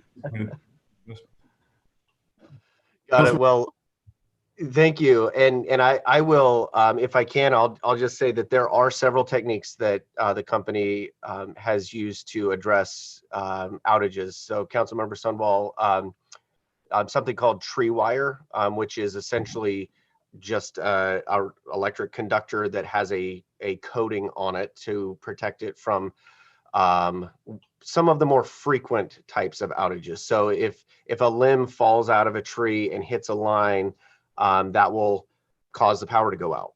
And if that line instead is tree wire, then we won't run into those types of outages as frequently. Our vegetation management crews have been hard at it and dedicated to their work as well. And yeah, I think there may have been some undergrounding projects in Snoqualmie. I don't know the specifics of that, but I can talk to our municipal liaison folks and find out what other projects have been done specifically in Snoqualmie, aside from the ones that the mayor has already mentioned. But I'm delighted to hear that question, and that the problem is that folks aren't using their generators in Snoqualmie as much as they thought they were going to need to. So we always want a more reliable electric grid. Yeah. Well, the other benefit I can mention quickly is that with the upgrades to the technology, the falls, it was very difficult for PSE in the past to sort of trip off the breakers and segregate Snoqualmie from the rest of the grid so that we could come online. You know, we had a power plant, we were off for like a week when everybody else, they now have more flexibility in that technology to be able to isolate it, bring us back online where they might be dealing with other more troubled areas where there's more extensive damage regionally. Because to David's point, we have the benefit that 90% of our infrastructure with Snoqualmie Ridge, all that power is underground. And we put even some of the historical infrastructure underground with like the phases 1 and 2 of the downtown redevelopment. All those power lines went underground for about half a mile there. So Councilmember Holloway, you're muted. There it is. All right, so I'm going to come in a different direction. Yeah, about 5-6 years ago, there was a snowmageddon, significant power outage, and I bought a generator. Haven't had to use it since. You guys have been doing great. But this last wind and rain event, there were a significant number of light flickers, little minor second interruptions. And now I have you here at council, so I'm a little worried. Is Puget Sound Energy expecting more outages this year than prior, or less? And does that answer change when you narrow the answer to Snoqualmie? Great question. They're just doing it on purpose to tease you that you might have the possibility. Mission accomplished. Great question. No, the reason why, as I mentioned kind of at the top, we're going around and talking to our municipal partners really is, twofold. We haven't had this conversation publicly for at least a couple of years now, and I think it's always good to bring this up and remind folks to access the resources that PSE provides as well as others provide. Snoqualmie has great resources on your website as well. So access that information and prepare. And then the other thing is I have received questions from some of our partners in cities as to how COVID is going to affect or might affect our response. And so wanted to make sure that you all knew the answer to those questions, that there is an effect on the crews themselves and the way that they are operating in the field, but we have absolutely fantastic crews. I would argue the best in the business. And they are dedicated to keeping your power on and doing everything they can to get it back on when it goes out. The storm that you mentioned, council member, just recently, I lost power myself at my home. I don't live in Snoqualmie, I live in Renton, but so I very much so understand those challenges. And at the same time, I would also point to, we saw this weather coming. We did what we could to get the word out for folks to prepare. And these early fall storms are really difficult for us because so many of the leaves are still on the trees. And so if we get a hard rain and the ground gets saturated, and then we have some pretty significant wind, which this last storm did bring through some pretty significant wind, then that can have a pretty damaging effect on our system. And I think that's some of what we saw. NOAA is not predicting palm trees and sunshine this winter. No, they are not. No, they are not. We're doing everything we can to prepare and to get the word out that we would like our customers to be prepared as well. So thank you for the question. Great. Well, David, thank you so much, and Heather too, for your time tonight. Great information, good story. Heather, just to answer your question, if you could just forward that information on the amended agreement to the city clerk or myself, and we'll make sure it gets the proper staff into the council committees and forward to the council for eventual approval here in the near future. So, Councilmember Shepherd, I'm sorry, we need to wrap up this item and go on. I'll get to you if you want right after, or real quick, you have a quick question pertaining to PSE? Yeah, you had mentioned be prepared or prepare yourself. And I'm thinking, is there some sort of a website that people can go to that gives us a laundry list of how to be prepared? Absolutely. I love questions like that. So again, I will reference pse.com/storm. And if you go there, I believe that there are links on that page to PSE's YouTube channel, which has a number of videos on safety and some of the projects that PSE is working on, as well as specific storm related safety protocols and how to put together your own storm box and everything. So it has everything you need right there at that website. Okay. These guys don't want to let you go, Dave. Mark, you have a quick question or comment? Just to respond to your comment about materials, we have the materials in the amendment, the draft, and they're scheduled for Community Development Committee next Monday night at 5:30. Great, thank you. All right, again, David and Heather, thank you so much. Have a good evening, and thank you. Appreciate your time. All the work you do. All right, great. With that, we'll move on to appointments. I'd like to appoint the Lodging Tax Advisory Committee position 1 expiring December 31st, 2020. And Shannon Galusha, representing the Salish Lodge, she's the new manager there. And Amanda Lund to the Snoqualmie Parks and Events Commission position 1 for a term ending February 28th, 2021.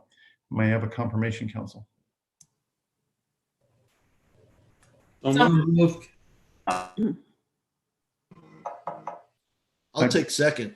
There we Somebody go. moved. A motion and a second to confirm as stated. Any discussion, council? Councilor Holloway and Mark Hoffman, you still have your hands up. Fixing that. All right, hearing no questions or discussion. All those in favor say aye. Aye. Aye. Aye. Opposed, say nay. All right, hearing none. Motion passes. Thank you, council.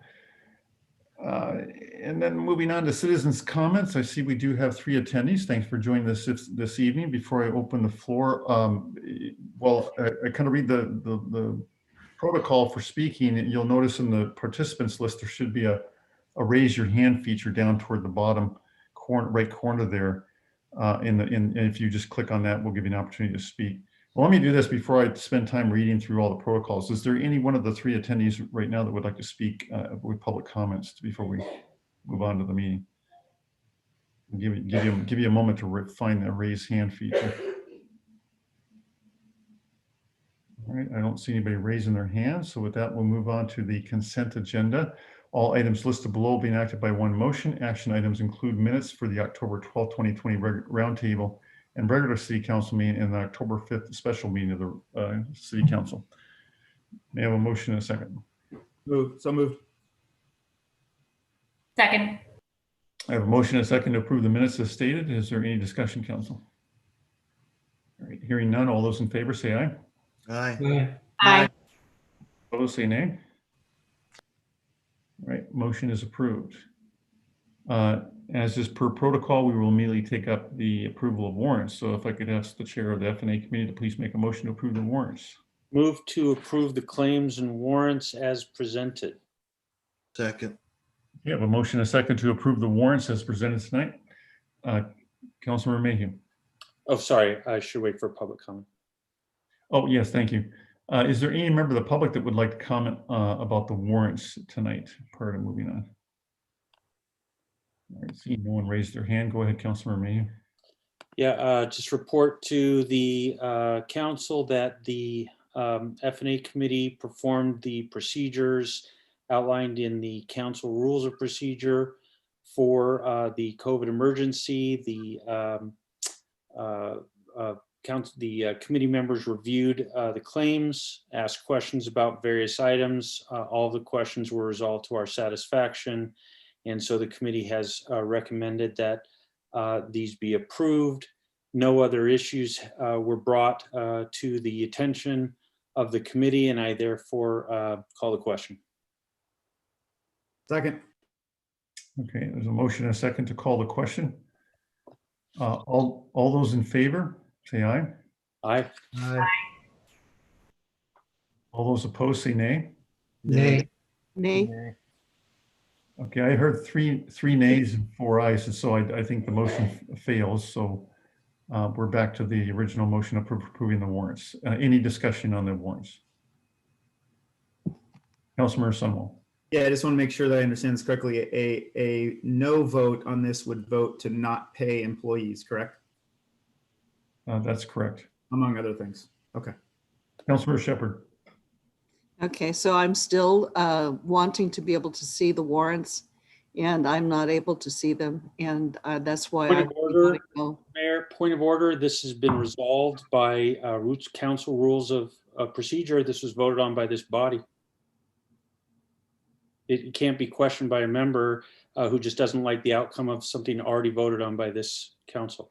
I understand, but I'm going to respect the council members. If she chooses to disagree with the majority's decision, that's her privilege. But, We hear it every week. Okay. yeah.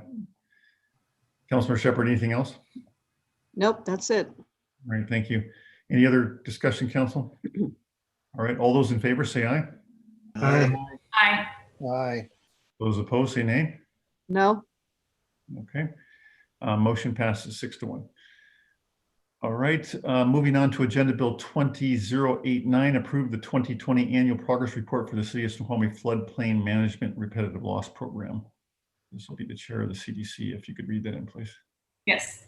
As part of the National Flood Insurance Program Community Rating System, the city is required to adopt a floodplain management and repetitive loss plan. The original plan was adopted in 1997.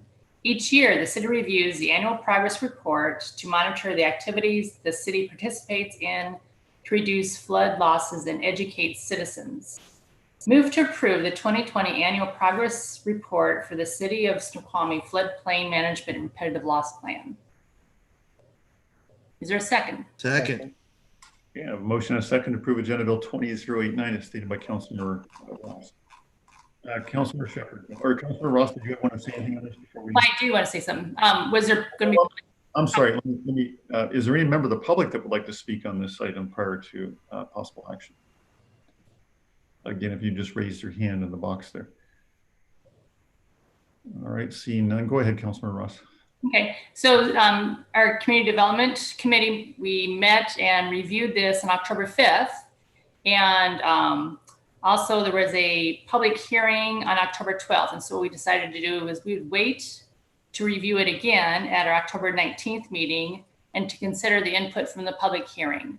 And there were no comments from the public hearing. We made some minor adjustments to the report. And then as Community Development Committee recommended moving this agenda bill forward to the council for full approval. All right, thank you. Councilmember Shepherd, go ahead. Okay, so one of the reasons that I took this off the consent agenda is because I noticed that a number of the maps that are linked to the announcement or on our website are old maps, and I'd like to see us update them. And I've gotten a number of comments from residents saying that they weren't able to find the maps. All right, thank you. Councilmember Jeans. The report identifies our status in Snoqualmie as we're in class number 5. And I can't recall whether there is a class that we can get to that's higher or better that gives greater discounts for insurance.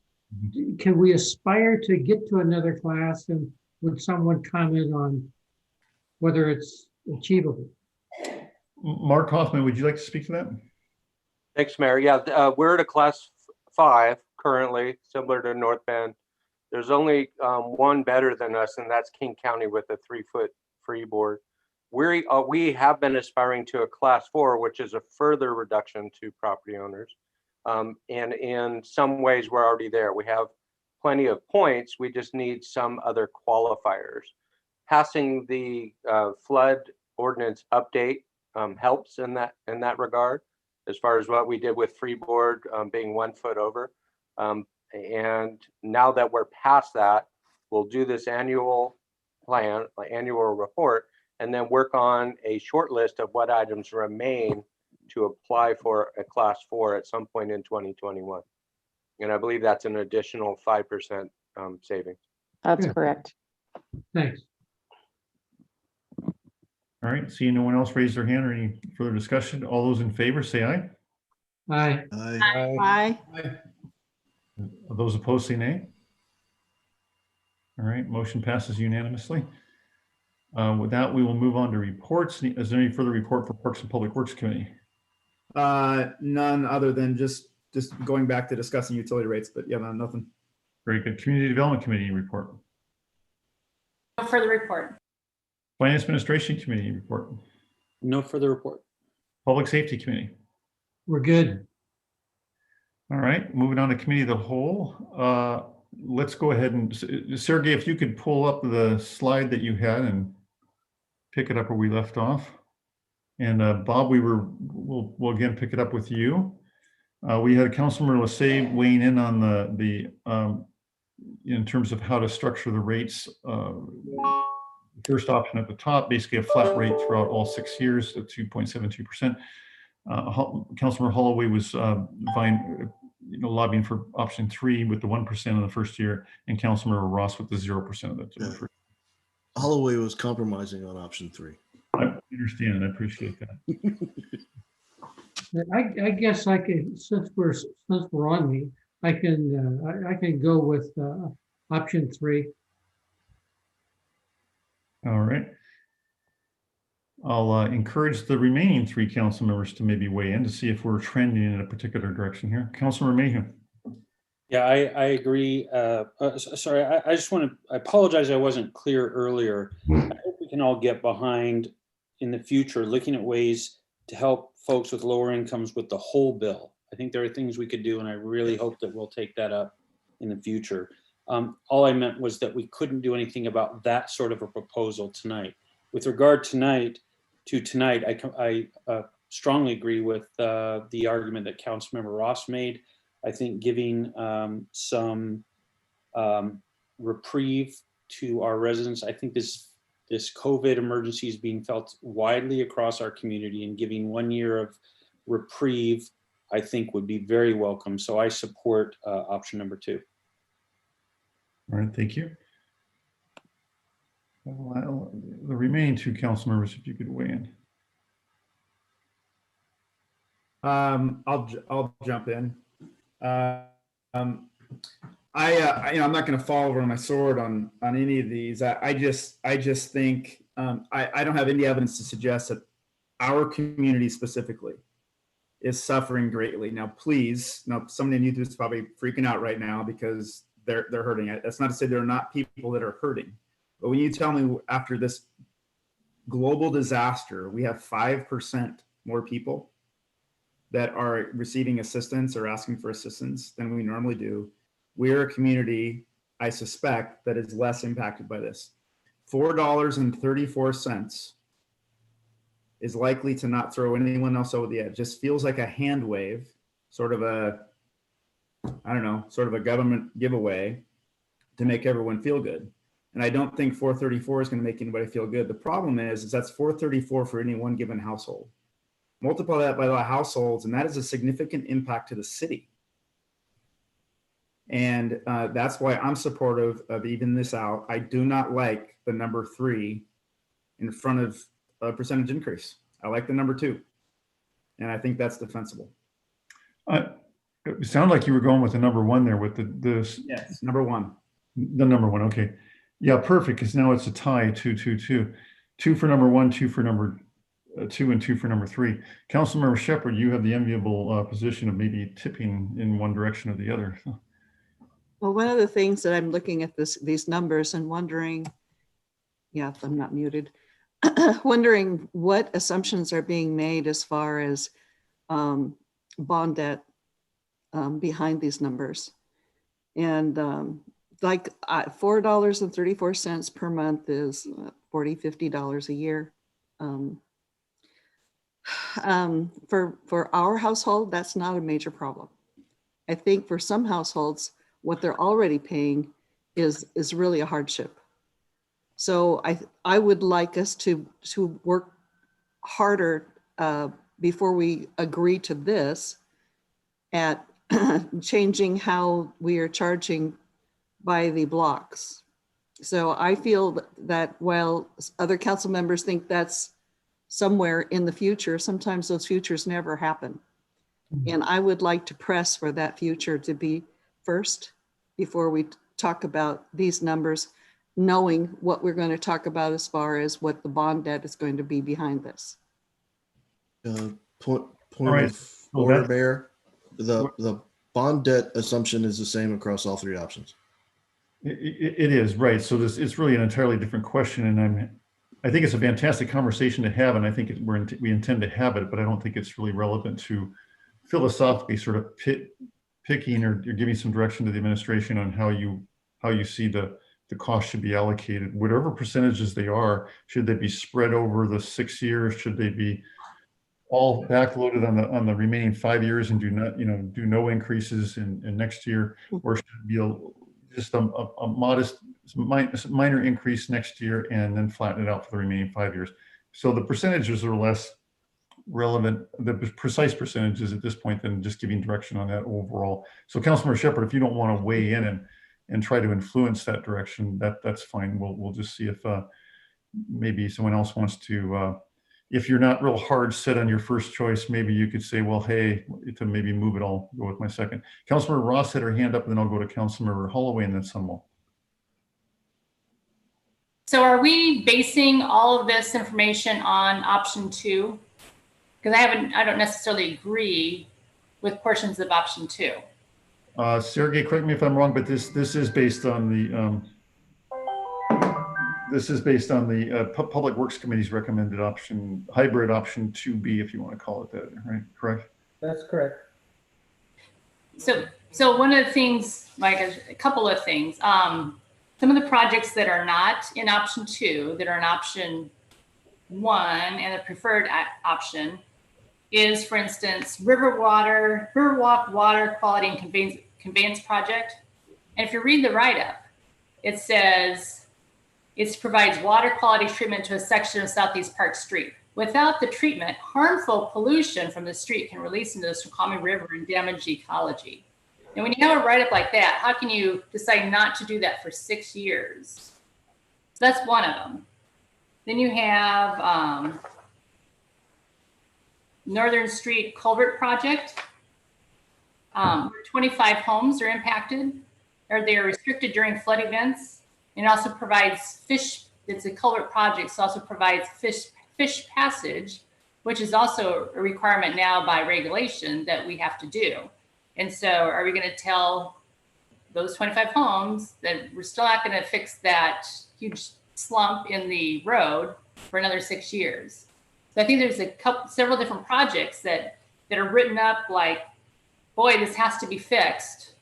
Otherwise, we're going to be polluting the river, or we're not going to have fish passage.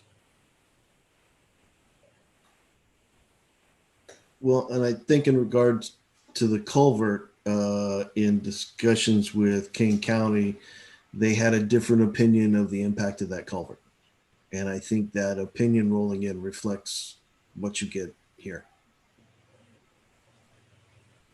Councilmember Holloway, you were queued up next. Did you want to continue or say anything? Other than I'm willing to change my vote to my non-compromise position and go with number 2. Okay, so the 0% would be your second choice then. Yep. All right, that might be helpful just to have a second round and everybody kind of see what is their second choice. The first choice to see where a consensus develops there. Councilor Sunwall. Yeah, I would just, I'm 100% in favor of looking at a way to provide the real relief that's needed, not $434 a month. We have 3 meetings left this year. We have to get this done this year. We do not have time to consider that and all the legal obligations associated with that. But I would like to, my goal would be to figure that out by end of Q1 next year. So I'd like the administration to make that a priority and provide a pathway for us to get there by the end of Q1 of 2021.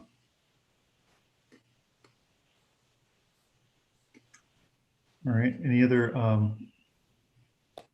Councilmember Shepherd? I was just going to say that as far as the CIP, I'd like us to go over the CIP as a group. We haven't done that yet.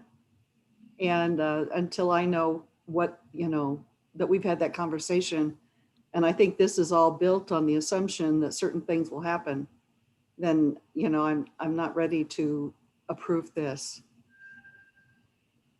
All right, thank you. Councilor Ross, you still have your hand up or do you have an additional comment?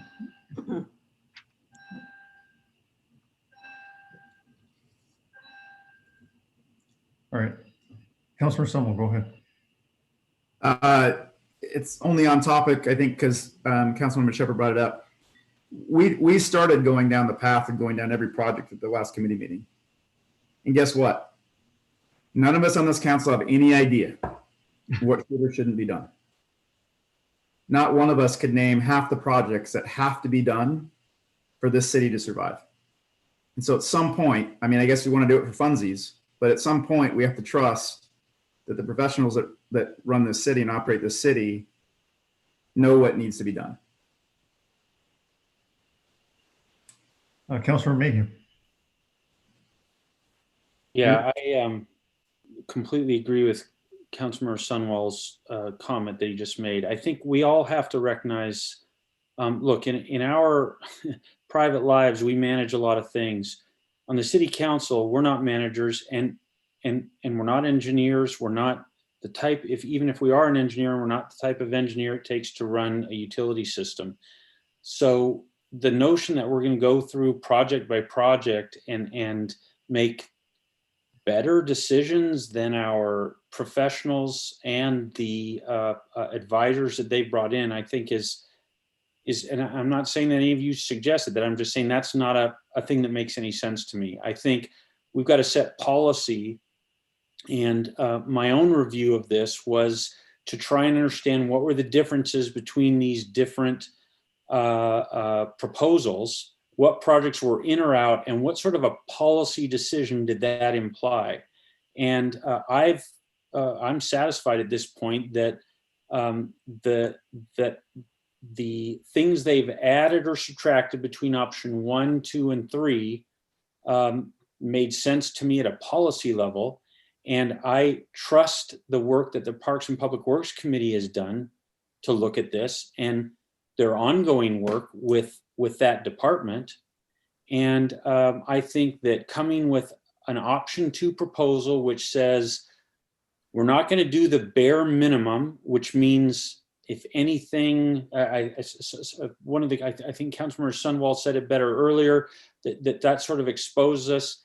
And the notion that we're really going to run our system close to the edge, maybe start dipping into the quality of our system, that doesn't make sense to me. In these difficult times, maybe I trust them. It doesn't make sense to go for option number 1, which is really everything. And so I think we've got to trust that when our folks, when our engineers, when our professionals came up with option number 2, and then when our Parks and Public Works Committee vetted that and said, at least at a policy level, that seems right to us, I think we've got to resist our temptation, maybe to do things that don't make sense, and just say at a policy level, that seems to make sense. So I think this passes the policy level smell test. Does this mean that they're going to go in and do any of these projects without our further permission? No, they have to bring each and every one of these projects forward to us when they want to move forward with them. So this is setting a plan. And to me, the plan passes the smell test.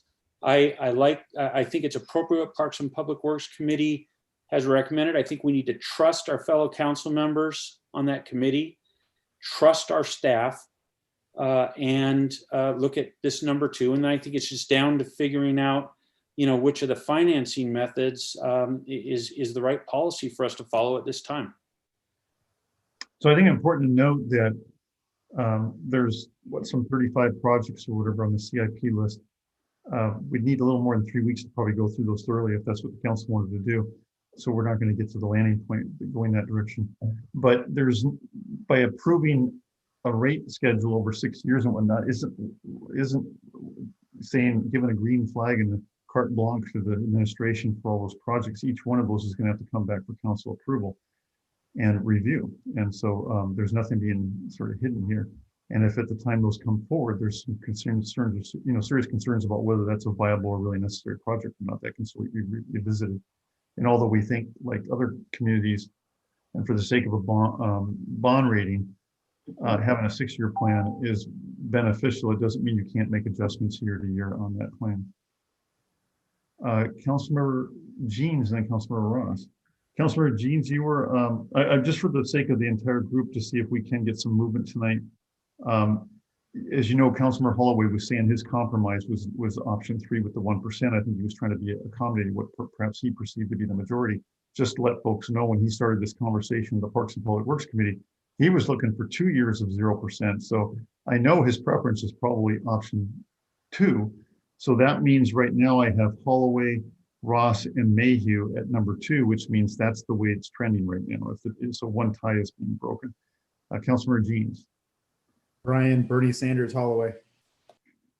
So I've been working with Councilmember Mayhew because he was struggling with this, and I was trying to guide him as to how I saw it.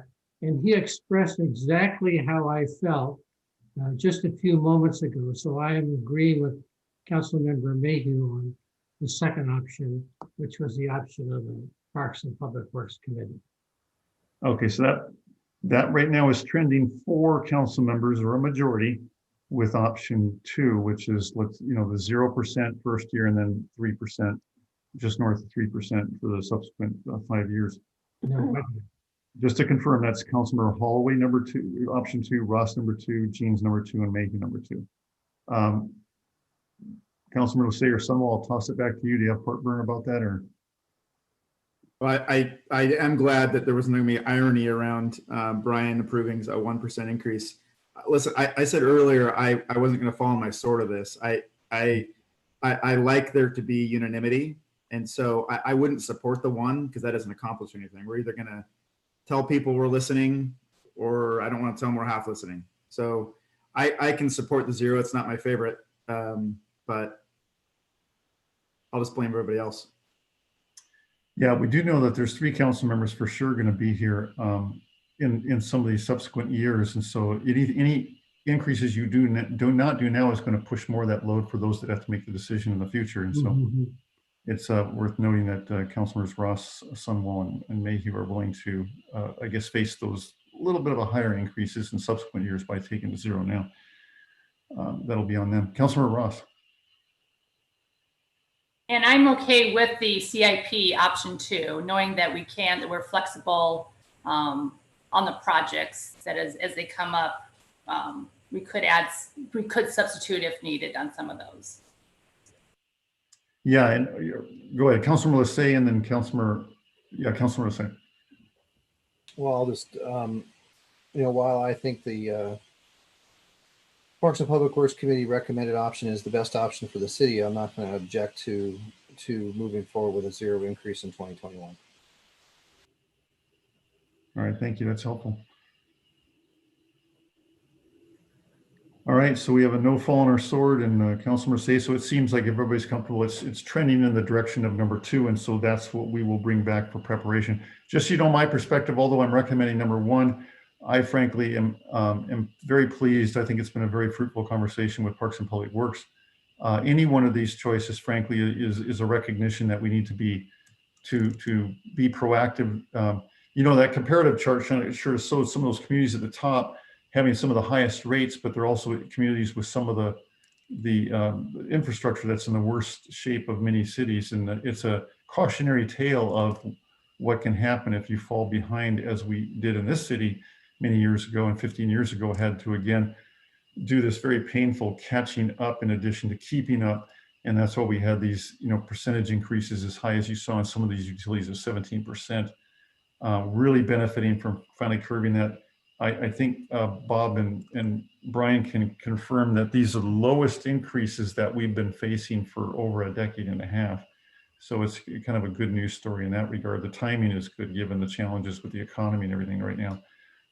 But it really is, I'm very appreciative the council's recognizing that even these increases can be a little uncomfortable, but it's a matter of, it's so absolutely necessary to stay in that forward proactive lean of proactively maintaining the infrastructure properly, so we're not doing deferred maintenance at 4 times the cost and just wasting taxpayers or residents' dollars, without delivering that high value for the dollar. So I applaud your work on this, in whatever direction you go. I'm fully supportive of that. Councilor Mayhew. Yeah, I was just going to say, other cities around us, to build on the point you just made, Mayor, are not considering rate increases anywhere near what we're talking about. Many of them are much higher. One of the cities we often compare ourselves to is looking at 9% a year. So I think I just gratitude to the council members over the last, whatever it is, 2 cycles that have really bitten the whatever you bite and taken us through those 17% years and gotten us to where this is what we're looking at. I think this is fantastic. This is the level of inflation. What I was going to ask, Mayor, is I'm prepared to make a motion, if that's helpful, a motion that, since my sense is the majority of us have reached a consensus, but is that useful? Would you like a motion from us? I was avoiding that earlier because we were in the roundtable, but I forgot we're not in the roundtable anymore. So of course you could do a motion in the council meeting. All right, and then maybe Mr. Sturbank could help me if I'm not wording this correctly, but I'd move that the council endorses the Parks and Public Works Committee recommended budget and the corresponding utility rate increases in the middle section of slide 10. I guess point of order, Mayor. The rate study will come later. The budget will come later. I think all we're giving you now is guidance of make those with these assumptions in place. Yeah, it's right now I feel like we've gotten firm direction from the council on how to present this in the future, how you want it structured. That can be done with a motion to formalize it if you want. Without a motion, I still think, unless there's a lapse of memory a month from now, and we need to pull up a resolution to show, hey, this is what you decided. It's not even a resolution; it's just a motion for direction. So, yeah, I'm good either way. But I don't think there's anything appropriate about making the motion, at least to give direction. I withdraw. I think you have what you need, Mayor. I don't know I don't know that we've ever done a motion on something that's not a resolution, but this isn't. But it feels like you have unanimity around that option 2 on the funding, and probably near or complete unanimity on what we recommended at coming out of Parks to move forward with. Okay, I didn't hear a second on the motion yet, Jim. Did I miss that? Or? I was just going to point out, we're now following the order of motion, debate, second. Right. I have a motion and a second on the floor. So ready, fire, aim. Now we can open it for discussion. Councilor Lassay. I'm sorry, I don't feel it's appropriate to be taking motions and voting on something that has not been put on the table as far as an action. You've asked us for our input. You've asked us for direction. I don't see where this becomes a motionable and votable item. I don't know why we're doing this. I'll throw it to Bob Sturbank or Jody to speak to the appropriateness of making a motion on just giving direction to the administration.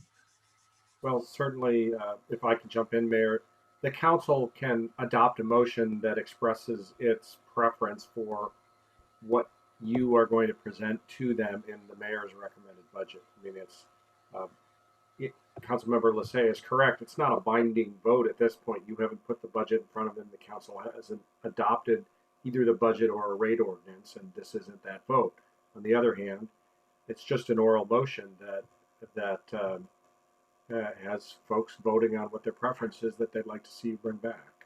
It's just formalizing the recommendation. You can do it without the motion. You can do it with. Either way, it's the council's pleasure. Move to adjourn. That dies for lack of a second. Second. All right. But a serious second. All right. Sorry, Rick, did you want to weigh in? Thank you, Mayor, Council. Just to be clear, clarity for me, if we do a motion or we don't do a motion, obviously if we vote to adjourn, this is all a moot point. But if we do a motion or if something or a consensus or whatever that is, can we make sure that we put in there that when we say option 2, that we have the Parks and Public Works Committee recommendation of option 2 with option 2 for this slide, to make sure that we know we're going with option 2 for capital, what we decided there, but also option 2 for the rates, just for clarity to make sure if we need to or not, but I just wanted to bring that up. Thank you. Yeah, Jody can finally have this much clarity in this meeting. Right? Let's be grateful and let's move on. I listened carefully what Councilmember Mayhew said. He was careful not to use the word option 2 for both of these. He said the one in the center of slide 10, he did speak to the Parks and Public Works Committee recommendation. So I think it's pretty clear to the administration what was stated in the motion. I'm satisfied with that, unless someone feels different. Councilmember Holloway and Councilmember Mayhew. Okay. Moments of my life are slipping past. I call the question. Point of order, Mr. Mayor. Second. We have a motion and a second on a call for the question. Point of order, go ahead real quick, Councilman Lassay. I don't think you can call the question on a motion to adjourn. There is that is on the table. There is no motion whether to. we think it was funny or it was whatever. There was a motion to adjourn and there was a second. I believe that is the motion on the table. Point of order. There was no motion to adjourn. No one had the floor to make such a motion. Right. They can't make the motion over an existing motion on the floor, so it was invalid So for we that. were only hearing things then. We were only imagining it. Yet the recording is going to show that someone said move to adjourn and someone said second. But Matt, Point of order. you can't make a motion till the previous motion is dispositioned. Previous motion stands. Yeah, there was a I motion. have called the question. All right. Question's been called. All those in favor of calling the question, say aye. Aye. Aye. Those opposed, say nay. No. No. I think I heard 3 no's, so that didn't pass. So we'll continue discussion. Councilmember Mayhew. Folks, I was trying to help us get through something. I have failed spectacularly and we're wasting our time. I was just trying to help us close it off and give direction and get out of Dodge. So with the council's permission, I would like to withdraw my motion. Second. Do we have to second that or? Well, no, does the second agree to withdraw also? Yeah. Okay. So motion's been withdrawn. Yes, The direction is, the informal direction is very clear. We're good. Sergey, did you go ahead and move on with the more of the presentation, and we can come back to questions or discussions about. Sure. We only have one more slide left, really summarizing the next steps. The really goal of today was to get the council's feedback, which we believe we have regarding the overall needs. So our goal right now is to bring back and finalize the analysis for the remaining steps of the study in November. Again, right now we're meeting with staff to go over the cost of service. We already reviewed draft general facility charges, and we'll be preparing rate design as well. So again, November will be a pretty packed month to finalize the remainder of the analysis. And December ideally would be the approval of the discussions and the analysis, and hopefully implementation of whatever strategy and rate action that's taken would be implemented in January 2021. Does this require a public hearing? And if so, is that built into the calendar? Does not require a public hearing. I'm sorry, the utility system plans and the utility rates do not require a public hearing. Wow. The budget requires a public hearing. Councilmember Summerall? That was my question. Okay. I want to come back to any outstanding items I heard being brought up on, debt to cash ratios or other policies. I know Councilmember Ross, you had some questions about some of those sort of policies driving behind this too. So I don't know if you want to get into those, Council, or have any further questions on those. Councilmember Shepherd? Yeah, I'd like to have a public hearing on our rate strategy. Okay. I know it's not minimally required, but I'd like to do it anyway. I'll happily do so if a majority of the council indicates that that's what they would like as well. All right, so Councilman Shepherd, I think one of your questions was on the, debt to cash ratios. In other words, how much of this plan or this whole system and rate structure based on borrowing money versus using cash, or whatever ratio that is. Councilor Mayhew, if you wouldn't mind, I think, we had conversations earlier with staff about that. Would you be comfortable speaking to sort of your perspective or what you've seen in terms of studying the plan and the efficacy of one or the other or some combination there? This is on the topic of how the different, sorry, I'm not sure I fully understand. Was this on how the different policies impact, or I'm not sure I'm clear on the question? Well, if I understood the question, I think it had to do with one that's been debated vociferously in the past. I mean, certainly Bob Jeans and Councilmember Hall would remember when, Charles often was very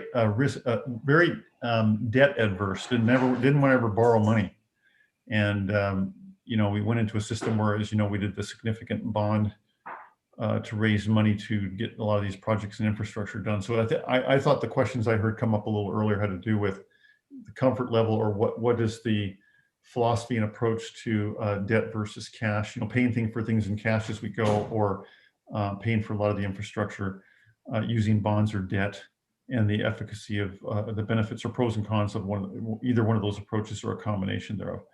Well, right. And so the question is, who's going to pay? So the operating costs of the system happen each year. They're paid for by the ratepayers each year.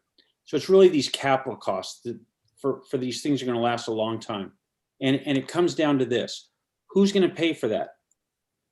Are you going to charge people for a long period of time, say a decade, for infrastructure that isn't there, while you build up a giant savings to where you can afford it? And then the people that then use that infrastructure may be very different people than the people that paid for it. The flip to that is, and so if you're going to do that, then you build higher rates and you build a savings account. The thing is that, part of that over let's say it's 10 years, you get interest on your savings account. Well, as a city, you invest at a very small interest rate. That money was left in the taxpayers' pockets. They'd probably invested at a much higher return. So on the flip side, if you pay for long-lived infrastructure with debt, then the people that pay for the use of the infrastructure are the ratepayers during the time the infrastructure is being used. So that would argue conceptually that if you're really looking for fairness and a connection between the rates people are paying and the infrastructure they're using, you would debt finance things in a system like this, the capital part of this system. Well, That's actually not what's being brought to us. What this is, the proposal for this 6 years is almost entirely let me back up. This has been debated. Councilmember Holloway and Councilmember Jeans were part of those. It was last time that you went through that was just before I came on the council. But the policy that's been followed by this city most recently is a combination, part debt financing, part save up in advance. This proposal that's been brought to us for these 6 years is primarily being paid for by the ratepayers during this 6 years. So we're not pushing the rates out or the costs out over the future. We're sort of paying as we go primarily. Option 2 has some debt, maybe. There's some debt built into the plan. It's not very much. It has to do with which of the 3 individual systems, whether it's water, stormwater, and the timing. Maybe we'll end up doing that debt or maybe we won't. Here's the thing, in this biennium, they're not calling for any debt to be issued. And so this decision, while it's important for us to understand, I guess my argument would be what's being done here is consistent with what the city's been doing. It doesn't add a significant amount of debt. And so I would say there's really not a lot of concern around debt with this plan that we're pushing for those reasons. Hopefully, Mayor, that was the argument I made before and that makes some sense. Yeah, and I think, I mean, you understand financing more than I do, but I think it's also along the lines that when you're a city versus a family, you're looking at debt for a community. Deferred maintenance can be rather substantial. And the fact that we know our cost increases are going up, as you can see, even with the rates are going into in the high 2s, 2.5%, 2.8 or 3%, or in excess of 3% per year. Frankly, those cost factors going up. And aside from the inflation, just the fact of a deferred maintenance can cause a project that has to have much more extensive rebuilding rather than maintaining can cause a cost to bloom by 4 or 5 times as much. So somehow when you don't have quite the cash on hand to pay for all the infrastructure you need to properly maintain it, it can be a penny wise and a dollar foolish by trying to save interest costs by not borrowing money when those interest costs these days are just mid 2 to 2.5% or 2%. So you don't necessarily save any money by avoiding interest costs. You can end up absorbing considerably greater costs due to deferred maintenance. But as the council member may use just on that point of financing costs, financing for municipality, for all of us right now, is so inexpensive. There's a whole argument that says, take that 6-year CIP, shove every bit of it as fast as you can, do the absolute maximum we could possibly do in the next few years, load up on debt because it's cheap right now, get all this done when the funding is cheap, and then let our ratepayers pay it back over the years, but they get all the infrastructure up front. If you were making a pure finance argument, that's the argument you'd make today. Well, and to add to that argument, Jim, do it if you have the capacity. Do it when you are in a recession, because that's when the contractors are hungry, and that's when the bids tend to come in lower than the engineers' projections. Cheaper cost of money, cheaper cost of construction. That would be the pure finance argument.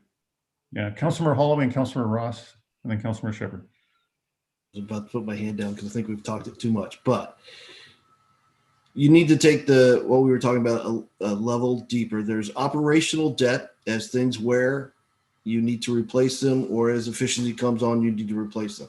That's where you get into the philosophical discussion of those who do you make pay for it? Those who used it or those who will use it? And so we did a combination best we could on figuring our debt from forward. Then you look at capital that you pick on for increased capacity. And at that, you have the GFCs, which come into effect to help you add that capacity, as well as the ratepayers who will use that additional capacity help pay that. So you have to, operational debt versus capacity debt.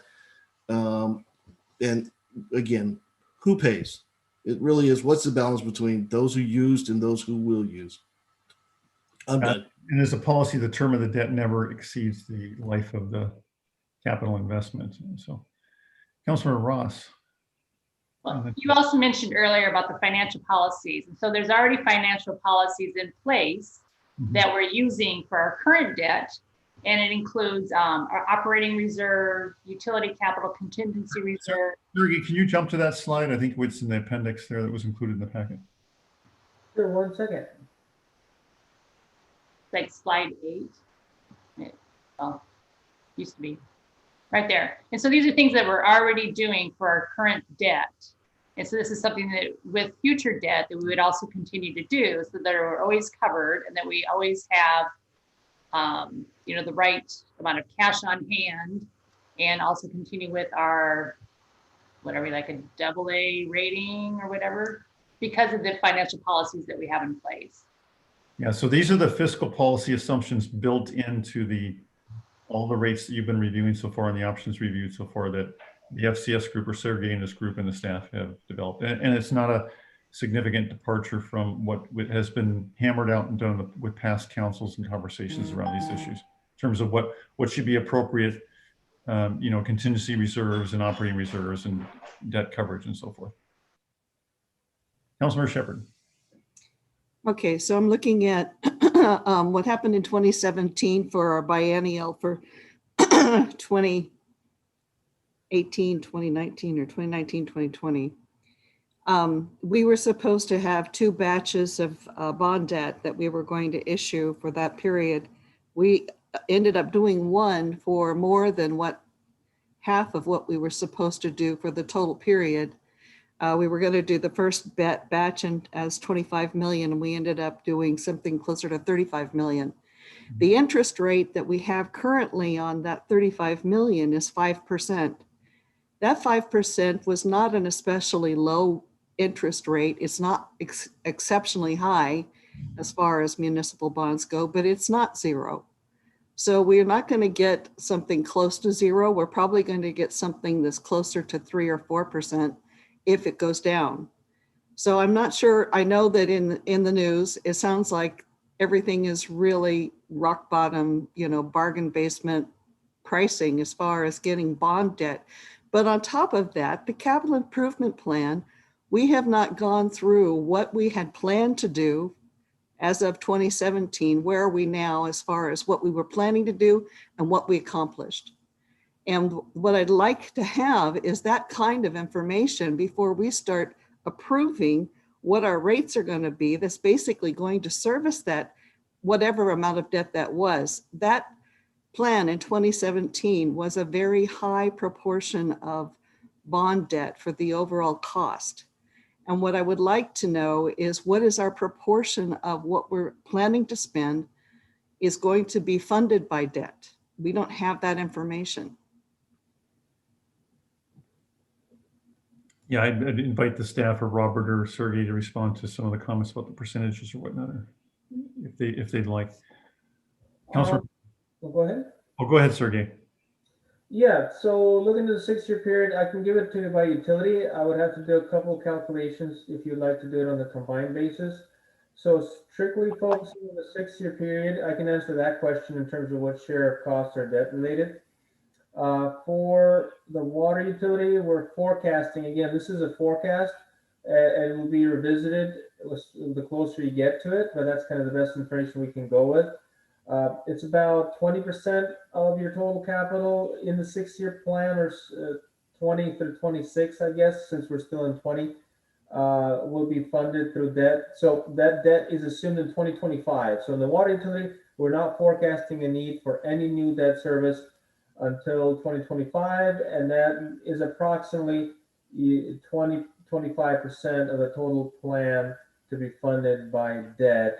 Again, water only. Sewer, none of the sewer plan is being funded by debt. So zero debt is sewer utility.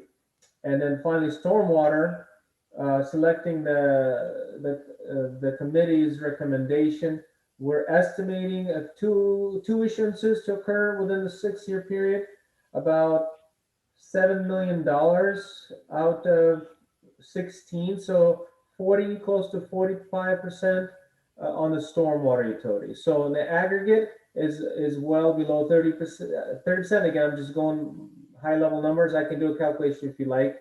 But with sewer being at 0, with water being around 25, and stormwater being around 40, 45, the combined together would be somewhere in the 30% range, but I would have to confirm on the side, which I can do in a couple of minutes if you'd like. Okay, Councilor Mayhew. Yeah, I couldn't follow that. I heard 7 million over the 6 years in storm debt, 7 million of new storm debt, 0 of sewer, and how much of water dollars? Sure. How much dollar of new debt? 4.2 million. 4.2 million. So combined of 11.2 million? In this 6-year horizon, that is correct. So folks, that's 11 million of the total, but part of the reason that he's built it this way is because he calculated each of our utilities separately as if they were standalone. So that means, for example, in stormwater, he's got 7 million because the plans for if you look at storm only, come up, there's a point where we would need 7 million. But if you look at the other utilities, they'll have excess. So we have not yet asked him to actually rerun that and figure out if this can actually be done. Because just so you understand, in Snoqualmie, we run a combined utility, not 3 separate utilities.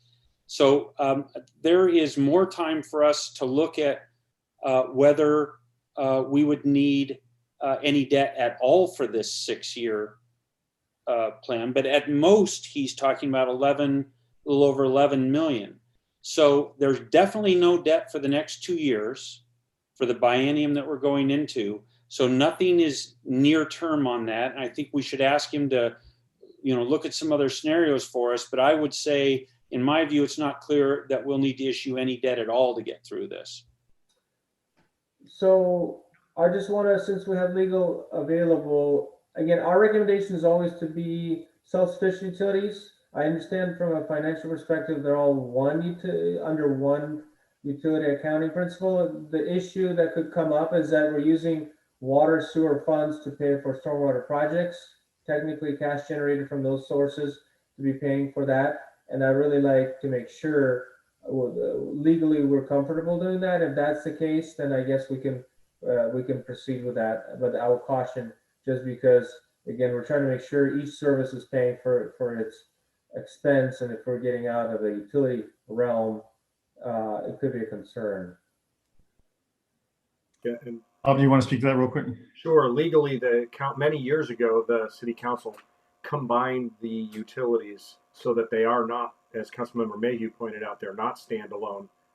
We're not required to account for or fund them on a standalone basis. The statute permits operation of combined utilities, and that's what the council has done. And in fact, the previous bond ordinance adopted, and many of the rate ordinances themselves recite the fact that it is a combined utility rather than standalone. So from a conservative standpoint, I could see you could approach it this way just for discussion purposes, but it is a combined utility. So Council, I'm just going to do a quick time check. We do have a closed session tonight to talk about an issue that's probably going to last at least 20 minutes. So if you want to wrap up about 9, we need to kind of maybe wrap up this conversation. Of course, we have another week or two to talk about it further. So I'll leave it to you as to whether someone wants to suggest we go into closed session at this time. Or is everybody okay with that? Yeah. All right. Sergey, I'm going to let you enjoy the rest of your evening, and thank you for all your work and the rest of the staff. So hang on, I got to do the formal language here. Give me a second.